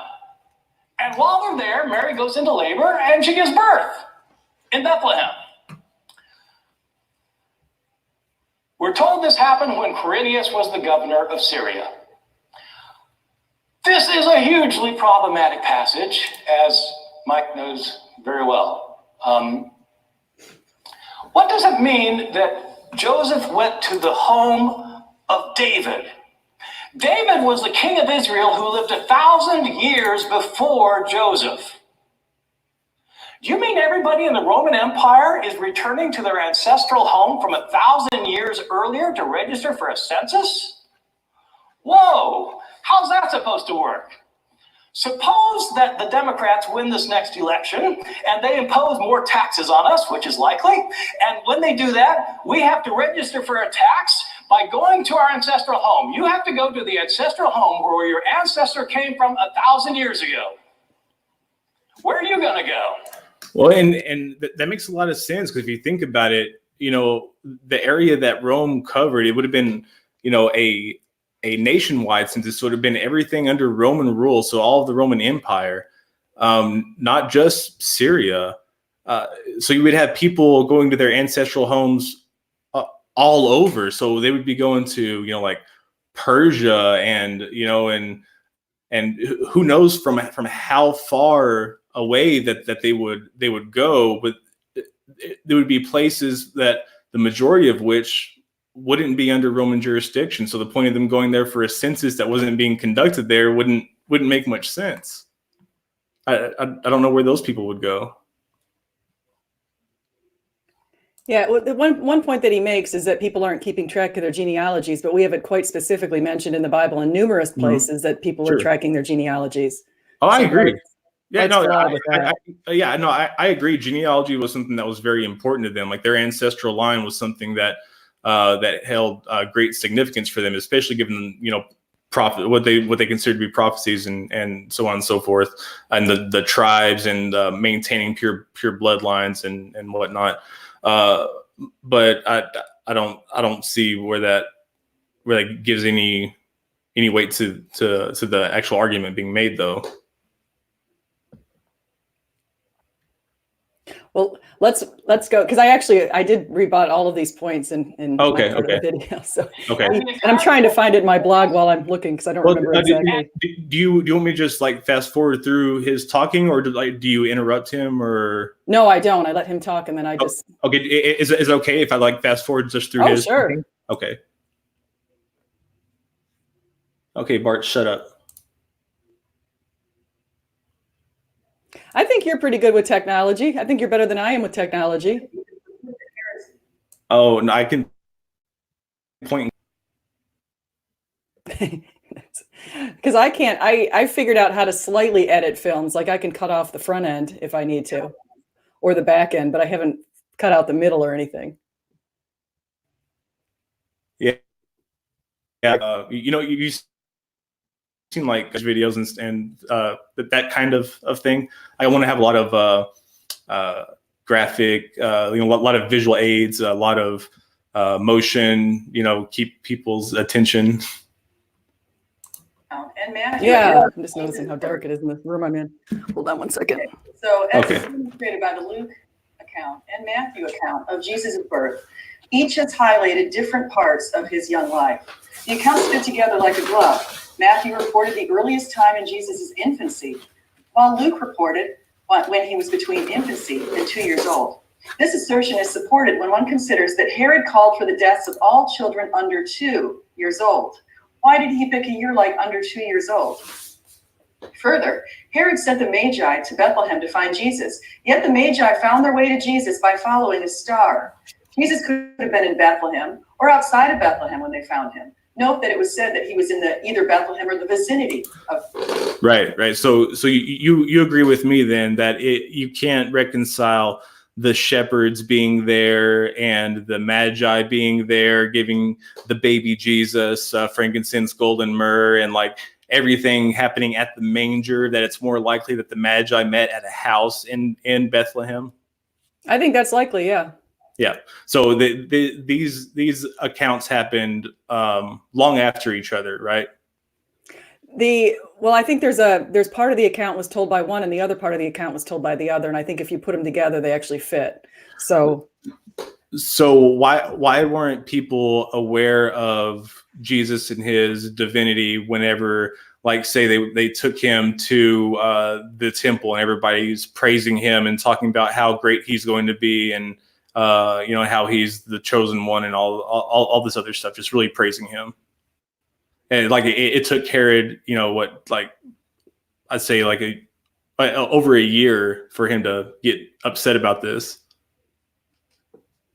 Well, I don't know exactly when Herod got upset about it, but I do know that somehow he heard about Jesus. And so by the point he heard about Jesus, he decided that he wanted to kill all the kids. So it's anywhere between the year 0, or the time 0 and time 2 years. So when he heard of Jesus, why were they in Bethlehem and not in Nazareth? Because in the account it says that after Jesus was circumcised and Mary went to the temple for her purification rites, that they went back to well, Galilee. I listened to what I said, because I did state all of this in the video, actually. Okay. Of Bethlehem. The location of the house Jesus was in was not specified when the Magi visited him. How did the Magi know the Messiah would be born then? Consider the prevailing Jewish beliefs at that time as recorded in the Talmud, and I'll quote, "The world will exist 6,000 years, 2,000 years of desolation, meaning from Adam to Abraham, 2,000 years of Torah, meaning from Abraham to somewhere around the beginning of the Common Era, and 2,000 years of the Messianic era, roughly the last 2,000 years." We're past our expiration date, even by Kent Hovind standards. In other words, they're saying the Messiah did not come at the expected time. The Sanhedrin 97 A to B reports this, and some of this is also. Well, actually, it could be 2033, Jim. That's what's scary. In a debate. Is that when you believe Jesus was crucified? No. I believe he was crucified in 33, but I'm saying if we go by that dating that we just heard from a second ago from the Sanhedrin, it's kind of scary, because that would bring us to 2033. Man knows not the hour nor the day, but he might know the year. I don't know. I don't know if I'll be around then, but if I am, I would be. It said, man knows not the hour nor the day, but I know about what week it's going to be. Well, we got the Sanhedrin taking a shot in the dark. This debate, Bart Ehrman questioned whether Joseph would even know his lineage through David, which required him to go to Bethlehem to register. He questioned whether Jews would have such extensive genealogies. The answer's in the Bible, which records extensive genealogies. In First Chronicles, dozens of genealogies. It wouldn't necessarily require that he goes to Bethlehem to register. All it would require was just a priori knowledge of his family lineage, a story that his father said when he was a child or something. It doesn't necessitate that he, has to go and explore this as an adult by himself. It can't be that it's not something that was passed on through verbal through oral tradition. Yeah, all we have, at least that I know of, is in the Gospels just mentioning that he chose Bethlehem because of David. So Yeah, well, I don't believe that the genealogies are reconcilable going through the matrilineal and patrilineal paths, just because there's too many similarities and too many things that are left out, like Matthew's obsession with 14 and how he leaves out things so there can be 14 generations between was it between Adam and David? Yeah, he's got 3 sets of 14s. Yeah. These are recorded over 20 generations. In Ezra 2, 59 to 63, the importance of maintaining accurate family records of Yeah, I agree with you. The majority of the Old Testament is boring for a reason. It's called genealogy. Recorded Jesus' genealogies back to Abraham, who lived between 2200 and 2300 years prior. Luke recorded Jesus' genealogy back even further to Adam. But I think they only recorded their genealogy though because it gave them some stature. You know, it gave them something to boast about. You know, I'm from the tribe of this. You know, it gave them it gave them a tribe. You know, and everything that we see, that we know about these nomadic, you know, communities and Israelite culture. You know, they were very tribal, and they liked to have their cliques where they were special and they did their own thing. That makes sense to me. They definitely wanted to distinguish themselves from other groups, and that's one of the reasons why they had such dietary restrictions and that sort of thing. So they wouldn't be sharing meals with other groups. And that's why Abraham cut his fun noodle. Outside the Bible, Josephus traced Jewish history back to the beginning, when God formed the earth and antiquities of the Jews. He traced history back to Adam, making mention of all key figures up until his time. So Ehrman's claim that the ancient Hebrews would record their genealogies is clearly flawed. Some of our at that time, when it was taken, researchers have also determined that other censuses were taken. Empire in 8 BC and 2 BC. No less. In the journal also makes an argument. No, likely the governor in 2 BC, and that Herod didn't die and deposited. He stated that Herod's death wasn't likely the very weak partial lunar eclipse that occurred. You know, that's like on the very, very fringe, that there are less Jesus mythicists than there are people who disagree with the consensus view of the date of the death of Herod. I don't know. I got this actually. There's a number of different reasons to think of that. And one of them has to do with the eclipse that Josephus cited. It was a very weak eclipse in 4 BC, but there was a very strong eclipse in 1 BC. And so there are different people going back and looking at that scholarship that claimed 4 BC and questioning it. But what you're not looking at, though, is in actuality, what happened was the time that elapsed between those verses was actually it skipped a Passover. So it's referring to not the coming Passover, but the Passover after next. So, well, that's actually, you're bringing up a good point, because that's one of the points that is about to be made, is when the Passover occurred in 1 BC versus when it occurred in 4 BC, because it actually gives you more time. The argument is that there's not enough time able to elapse for all of the acts to happen in between that time and the time that he dies. That it would take more time than it would be to go to the coming Passover. It would take over a year, which ends up what it is. It's like I want to say it's 13, 14 months or something like that. Well, if we go with what Josephus said, so he said there were 29 days between March 13th and the Passover in 4 BC, but there are 92 days between January 10th of 1 BC and the Passover. So he would have more time to finish stuff. So. Yeah, that's not enough. But if you account, well, 92 days would be enough, but 29 definitely wouldn't be enough. Right, but if you take that 29 and you skip that Passover and you go to the next day, then that allotted time right there allows for that to happen. But Josephus didn't say he skipped a Passover. He said he went to the Passover. Right, but he doesn't say that. But just because he doesn't say it doesn't mean that that's not what had occurred. In 4 BC, but a much stronger eclipse of 1 BC. Hayner in 1977. What do you mean by a stronger eclipse? You mean like a more total eclipse? Yes. Or was it just a partial one in 1 BC? 4 BC was apparently a very weak one, like one that wasn't very. Gotcha. Pointed out that it is unknown who was the governor of Syria between Varus and Gaius Caesar of 4 BC to 1 BC. Well, until until Constantine died, until Herod died, nobody was, or no Roman was in control of Syria. Opening the possibility of Quirinius. According to Tacitus in Annals 348, Quirinius had numerous roles. Sorry for my pronunciation. No, it's fine. He had enough stats in PBC to collect census data is not a stretch. Josephus reported that Herod's death was after a lunar eclipse and before the Passover. Mm-hmm. There were no eclipses in 3 or 2 BC, but there were eclipses in 4 BC and 1 BC. The 4 BC lunar eclipse took place on March 13th.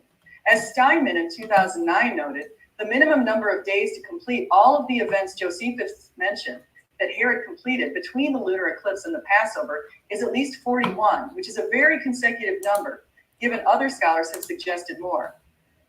While there were only 29 days between March 13th and the Passover in 4 BC, there were 92 days between the lunar eclipse of January 10th of 1 BC and the Passover. Arguments against this dating of Herod's death also make mention of his successors, stating evidence that Archelaus reigned from 4 BC to 6 AD, so Herod's death must have preceded his reign. Herod had several sons, and the first one, to whom he had willed would be his successor, was Antipater. Antipater was convicted of murder in Rome, so Herod changed his will to Archelaus would be his successor. In Josephus's accounts of speeches from Herod and Antipater in his book, The Jewish War, 1:32 and 2-3, Herod had yielded up authority to his son Antipater before he died. Here's what it says.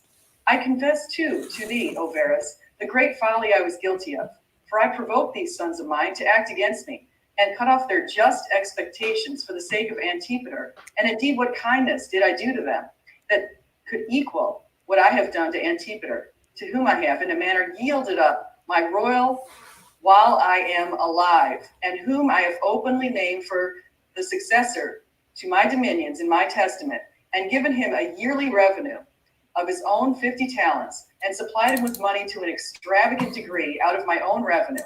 And when he was lately about to sail to Rome, I gave him 3 talents and recommended him, and him alone to all my children, to Caesar, as his father's deliverer. Now what crimes were those other sons of mine guilty of, like these of Antipater? And what evidence was there brought against them, so strong as there to demonstrate this son to have plotted against me? Antipater's response to Herod is in the next passage, and it makes it clear that Antipater was a king already. He was the king, co-king. He says, and indeed, what was co-regent that could possibly provoke me against thee? Could the hope of being king do it? I was a king already. In other words, and consistent with what Steinman has noted, Herod's son Antipater was a co-regent with Herod. It is therefore likely, when Herod changed his will to Archelaus, he became a co-regent as well.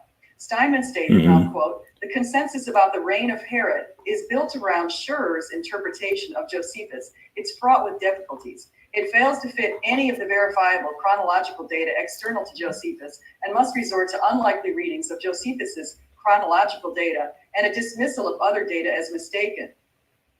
A re-examination of the data demonstrates that Herod actually reigned from 39 BC to his death in 1 BC. The only readjustment required by this revised chronology is that Josephus made mistakes in Antiquities 14, 389 and 487 when reported the consular and Olympian dating of the beginning of Herod's reign. In the case of Antiquities 14, 384, even the defenders of the Schur consensus concede that there is a mistake in at least the Olympian date given by Josephus. Apparently, Josephus calculated these dates 1 year too early and then assigned them to the wrong consular years. Since these two events were clearly 3 years apart, the mistake in the first passage, Antiquities 14:389, led to the parallel mistake in the second, Antiquities 13:487.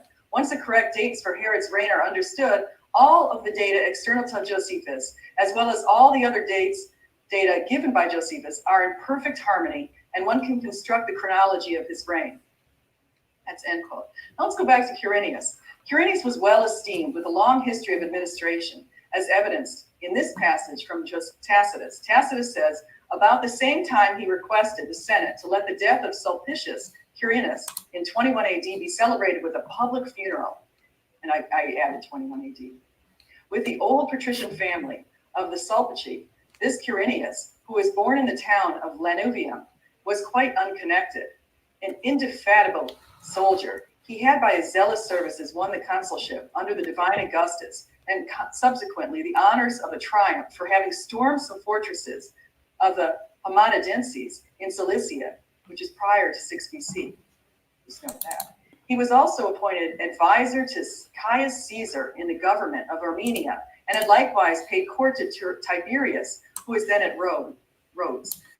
The emperor now made all this known to the Senate and extolled the good offices of Quirinius to himself, while he considered Marcus Lalius, whom he charged with encouraging Caius Caesar in his perverse and quarrelsome behavior. But people generally had no pleasure in the memory of Quirinius because of the perils he had brought, as I have related, on Lepida and the meanness and dangerous power of his last years. This is in Book 3, Chapter 48 of Annals. He further held an honorary municipal office as Duumvir in Pisidian Antioch, and there's inscriptions that have been found to that effect. Quirinius' name has been discovered also on a coin and at the base of the statue in Pisidian Antioch. In the 25th year of Augustus's reign in 2 BC, the Roman Senate recognized him as a pater patriae, which means father of the fatherland. The Silver Jubilee marked the date in 2 BC, which was also Rome's 750th anniversary. Augustus sent out a decree the year before to all in the Roman Empire, including Jews, which required them to register their approval of this honor. This is noted by Lewin, 1865. According to Josephus, Augustus was 60 when he accepted the title and celebrated the dedication of the Augustan Forum. The Augustan Forum was a massive building of about 125 meters long and 90 meters wide, which housed a temple of Mars and numerous marble and bronze statues. One purpose for a census is to count a population for taxation. Some have argued that the Romans would not or conducted a census in 6 AD, but in 2 to 7, as early as 44 BC, and I quote, was a certain sect of men that were Jews who valued themselves highly, exact skill they had in the law of their fathers, and made men believe they were highly favored by God, by whom this set of women were inveigled. They are those that are called the sect of the Pharisees, who were in the capacity of greatly opposing kings. A cunning sect they were, and soon elevated to a pitch of open fighting and doing mischief. Accordingly, when all the people of the Jews gave assurance of their goodwill to Caesar and to the king's government, these very men did not swear by being above 6,000. And when the king imposed a fine upon them, Pharaoh's wife paid their fine for them. In order to requite such kindness of hers, since they were believed to have the foreknowledge of things to come by divine inspiration, they foretold how God had decreed that Herod's government should cease and that his posterity should be deprived of it, but that the kingdom should come to her and Pharoras and to their children. This is in Antiquities of the Jews 17:4. And here's another quote by Nolet. He says, the pater patriae registration of all inhabitants of the Roman Empire initiated in 2 BC, and not the popularly believed census of Palestine taken in AD 6, is the census which Luke reported as having occurred when Quirinius was governor. That census was just a localized census that wasn't for the entire Roman nation. It wouldn't have applied to Syria.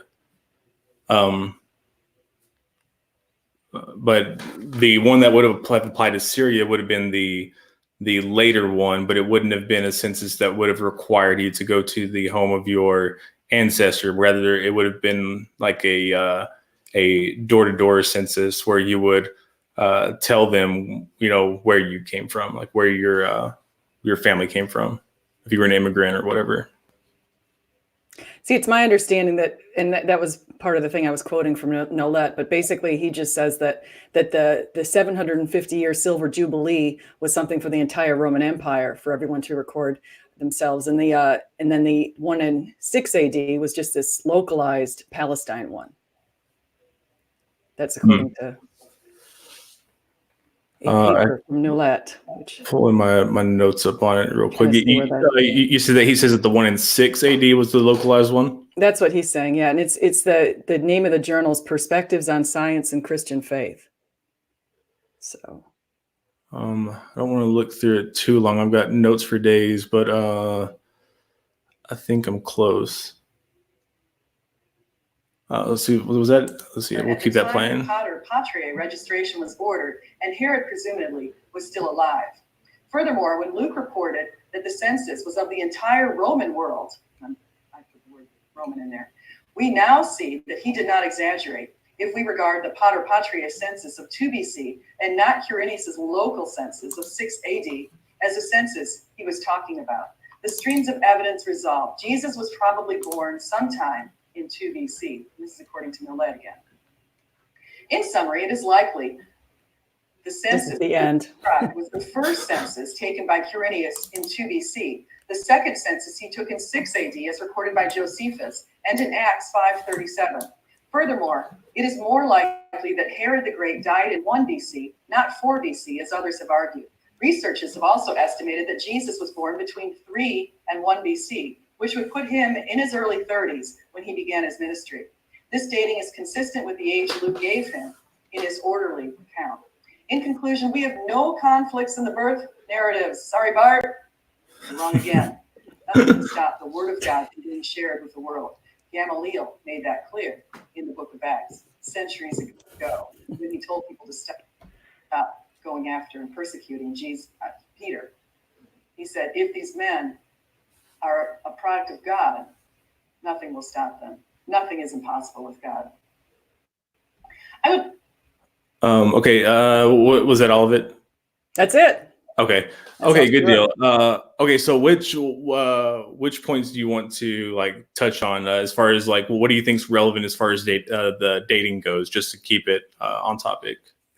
I think it's interesting just to talk about things like Quirinius. I think that's a controversial thing. And I think the Herod the Great, there's also some controversy there. And I think a lot of it is reconciled pretty well when it's laid out the way that I laid it out right there, with Quirinius in office somewhere around 2 BC, and also the big census that was taken at that point for the Silver Jubilee. So, well, right, but you have to explain how Syria was under Roman rule then.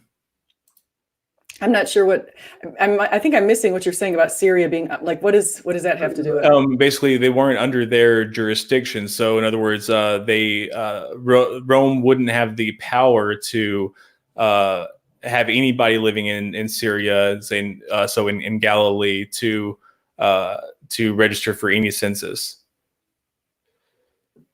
So I think one of the things was pointing out taxation and how Josephus recorded that the Jews were still under the jurisdiction going as far back as 44 BC. So I'm not sure. I guess I'd have to look into your argument. Well, it was the Jews that lived under Roman jurisdiction, so within those boundaries. So it wasn't until after Herod died that did they gain the jurisdiction over what is now Syria. So they it would be like Mexico trying to tell Texas what to do. It'd be like you don't own us. Who do you think you are? And then Mexico eventually invades and takes Texas, and then well, that's that.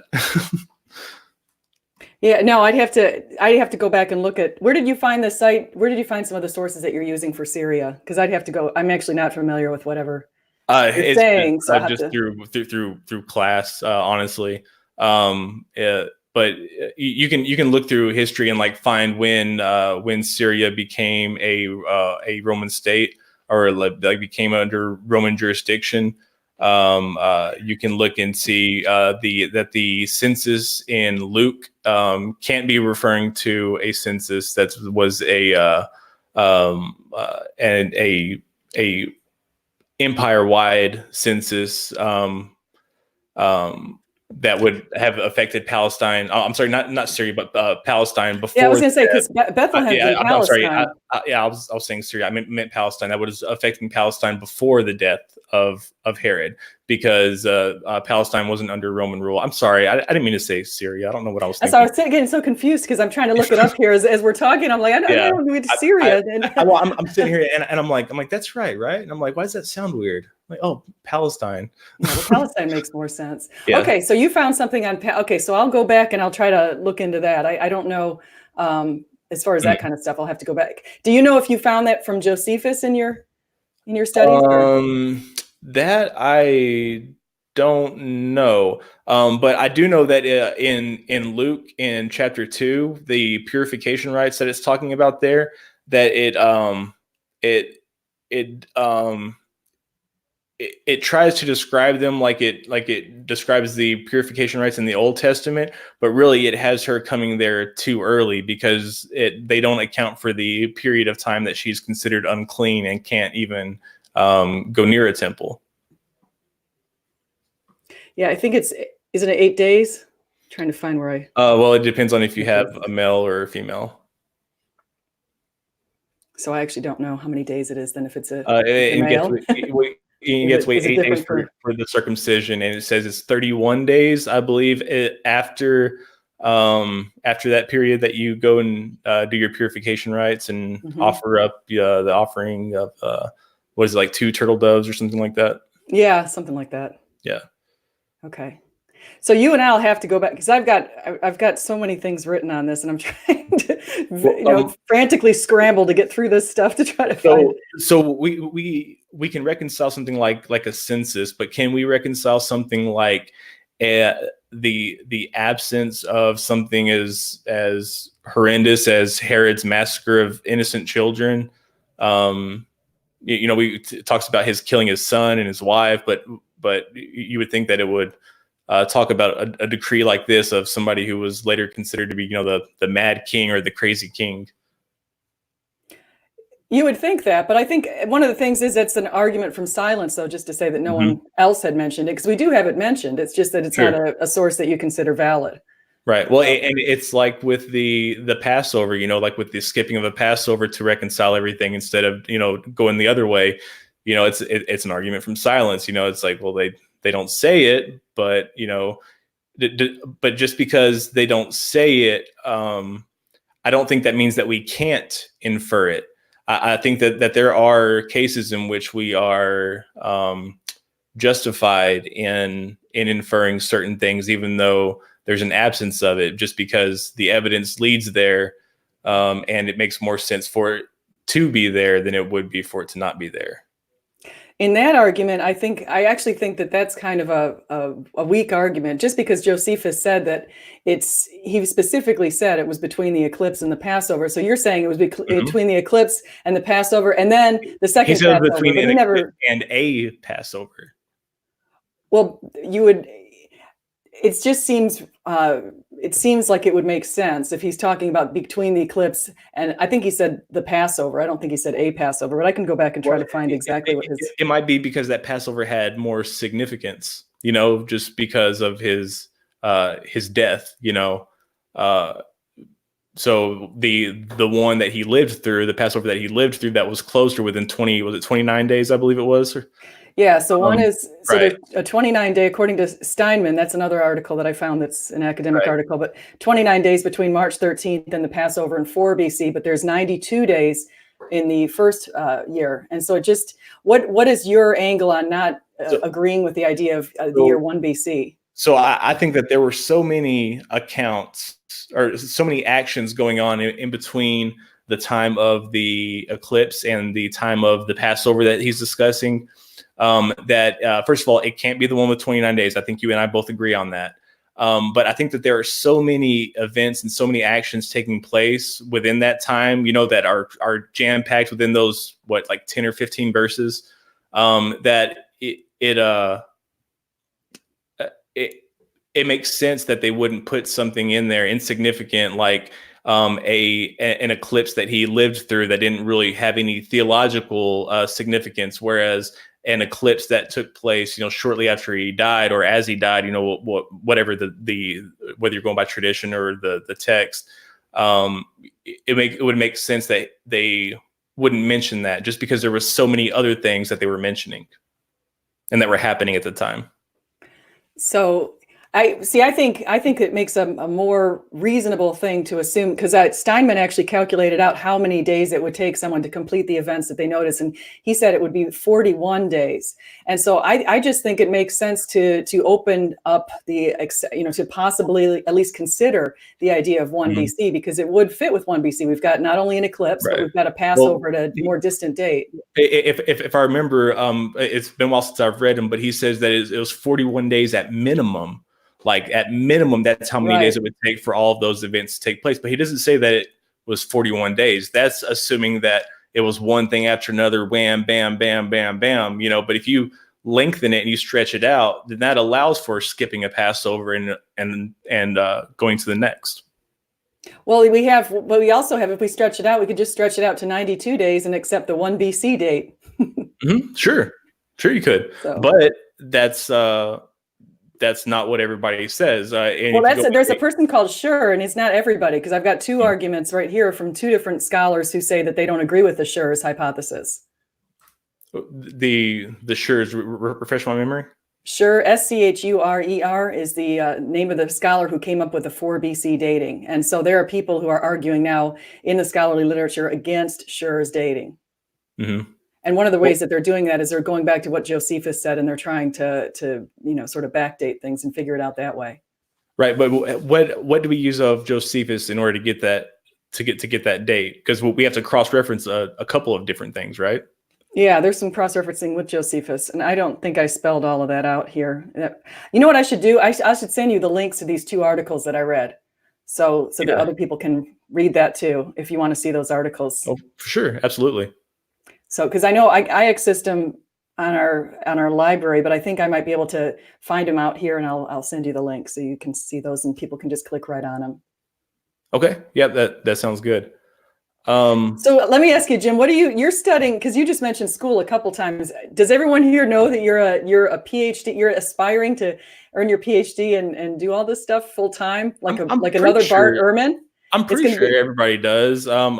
I don't know. I don't know if you mean like Bart Ehrman. I don't really want to be a professor. I love teaching and I love people. I just maybe like an online teacher. Where I don't have to deal with anybody like face to face. Why don't you want to deal with people face to face? I'm more of a distance learning professor. If I could teach my horses theology, then I wouldn't be on YouTube. I think that's interesting that you want to do that, because I just think that's interesting. And your field is theology. That's what you're studying. Mm-hmm. Yeah. Specifically biblical studies with a focus on New Testament studies. That is just fan. So I just wonder, why would you have such an interest in biblical studies as an atheist? I had a seminary degree before I became an atheist, and I was still interested in studies, and I never lost my love for the Bible. I still love the Bible just as a piece of literature, as a piece of as a piece of history, as something to study. It's just something that I've always been passionate about, and it's like I don't know, it's like a Rubik's cube. It's just you just can't help but mess with it and see if you can get it right. Yeah. Now I'm reading a book right now by Michael Heiser. Have you ever heard of him? I love Michael Heiser. Yeah. Yeah. I'm reading his book, Unseen Realm. Have you read that?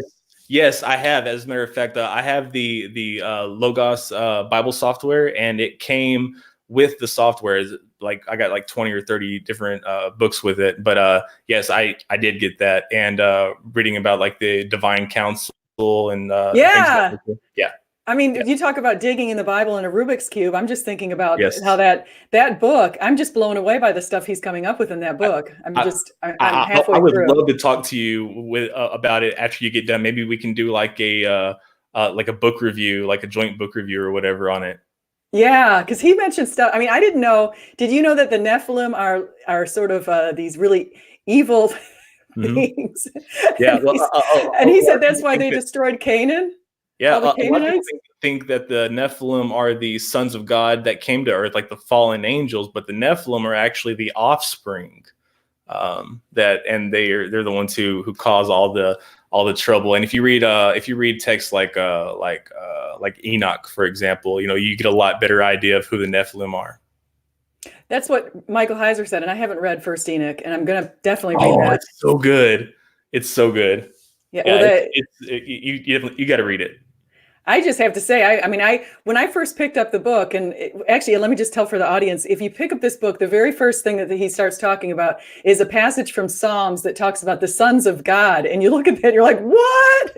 It's like, how did that pass my? How did I not see that? And so then Yep. the whole book, so far, I'm on page 200 something, but he talks about the integration of all the divine stuff and demons and sons of God and mini gods, all this stuff in the Bible, and he's pointing out all these verses that I had never looked at that way. You would be surprised how many people things like Genesis 1:26 just slip past. Let us create man in our image. Most people read that and don't think twice about it until it's pointed out to them, and they're like, "Wait a minute, us, our." Exactly. Yeah. And so Michael Heiser, and I have another book from him called Angels, and I did read that one a while ago, but this one's I really enjoyed that one as well, and talking about too. Tertullian and his what he believed to be daemones, and how they were basically perverting the Hebrew text and translating a lot of different words into angelos, into the Greek word for angel, which is what they would use to describe like the messenger Hermes, like it'd be a messenger god. Yeah, it's fascinating. No, I'll definitely, as soon as I finish, I've been trying to get through it, but it's such a thick book that it's taken me a while. So Yeah, absolutely, for sure. but yeah, no, I'll try to get through that. Well, is there anything else you wanted to discuss, SJ? We've been on I here guess for a that's while, I think.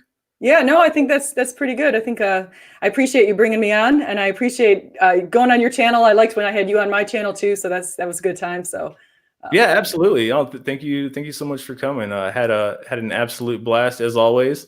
You want to plug your stuff real quick?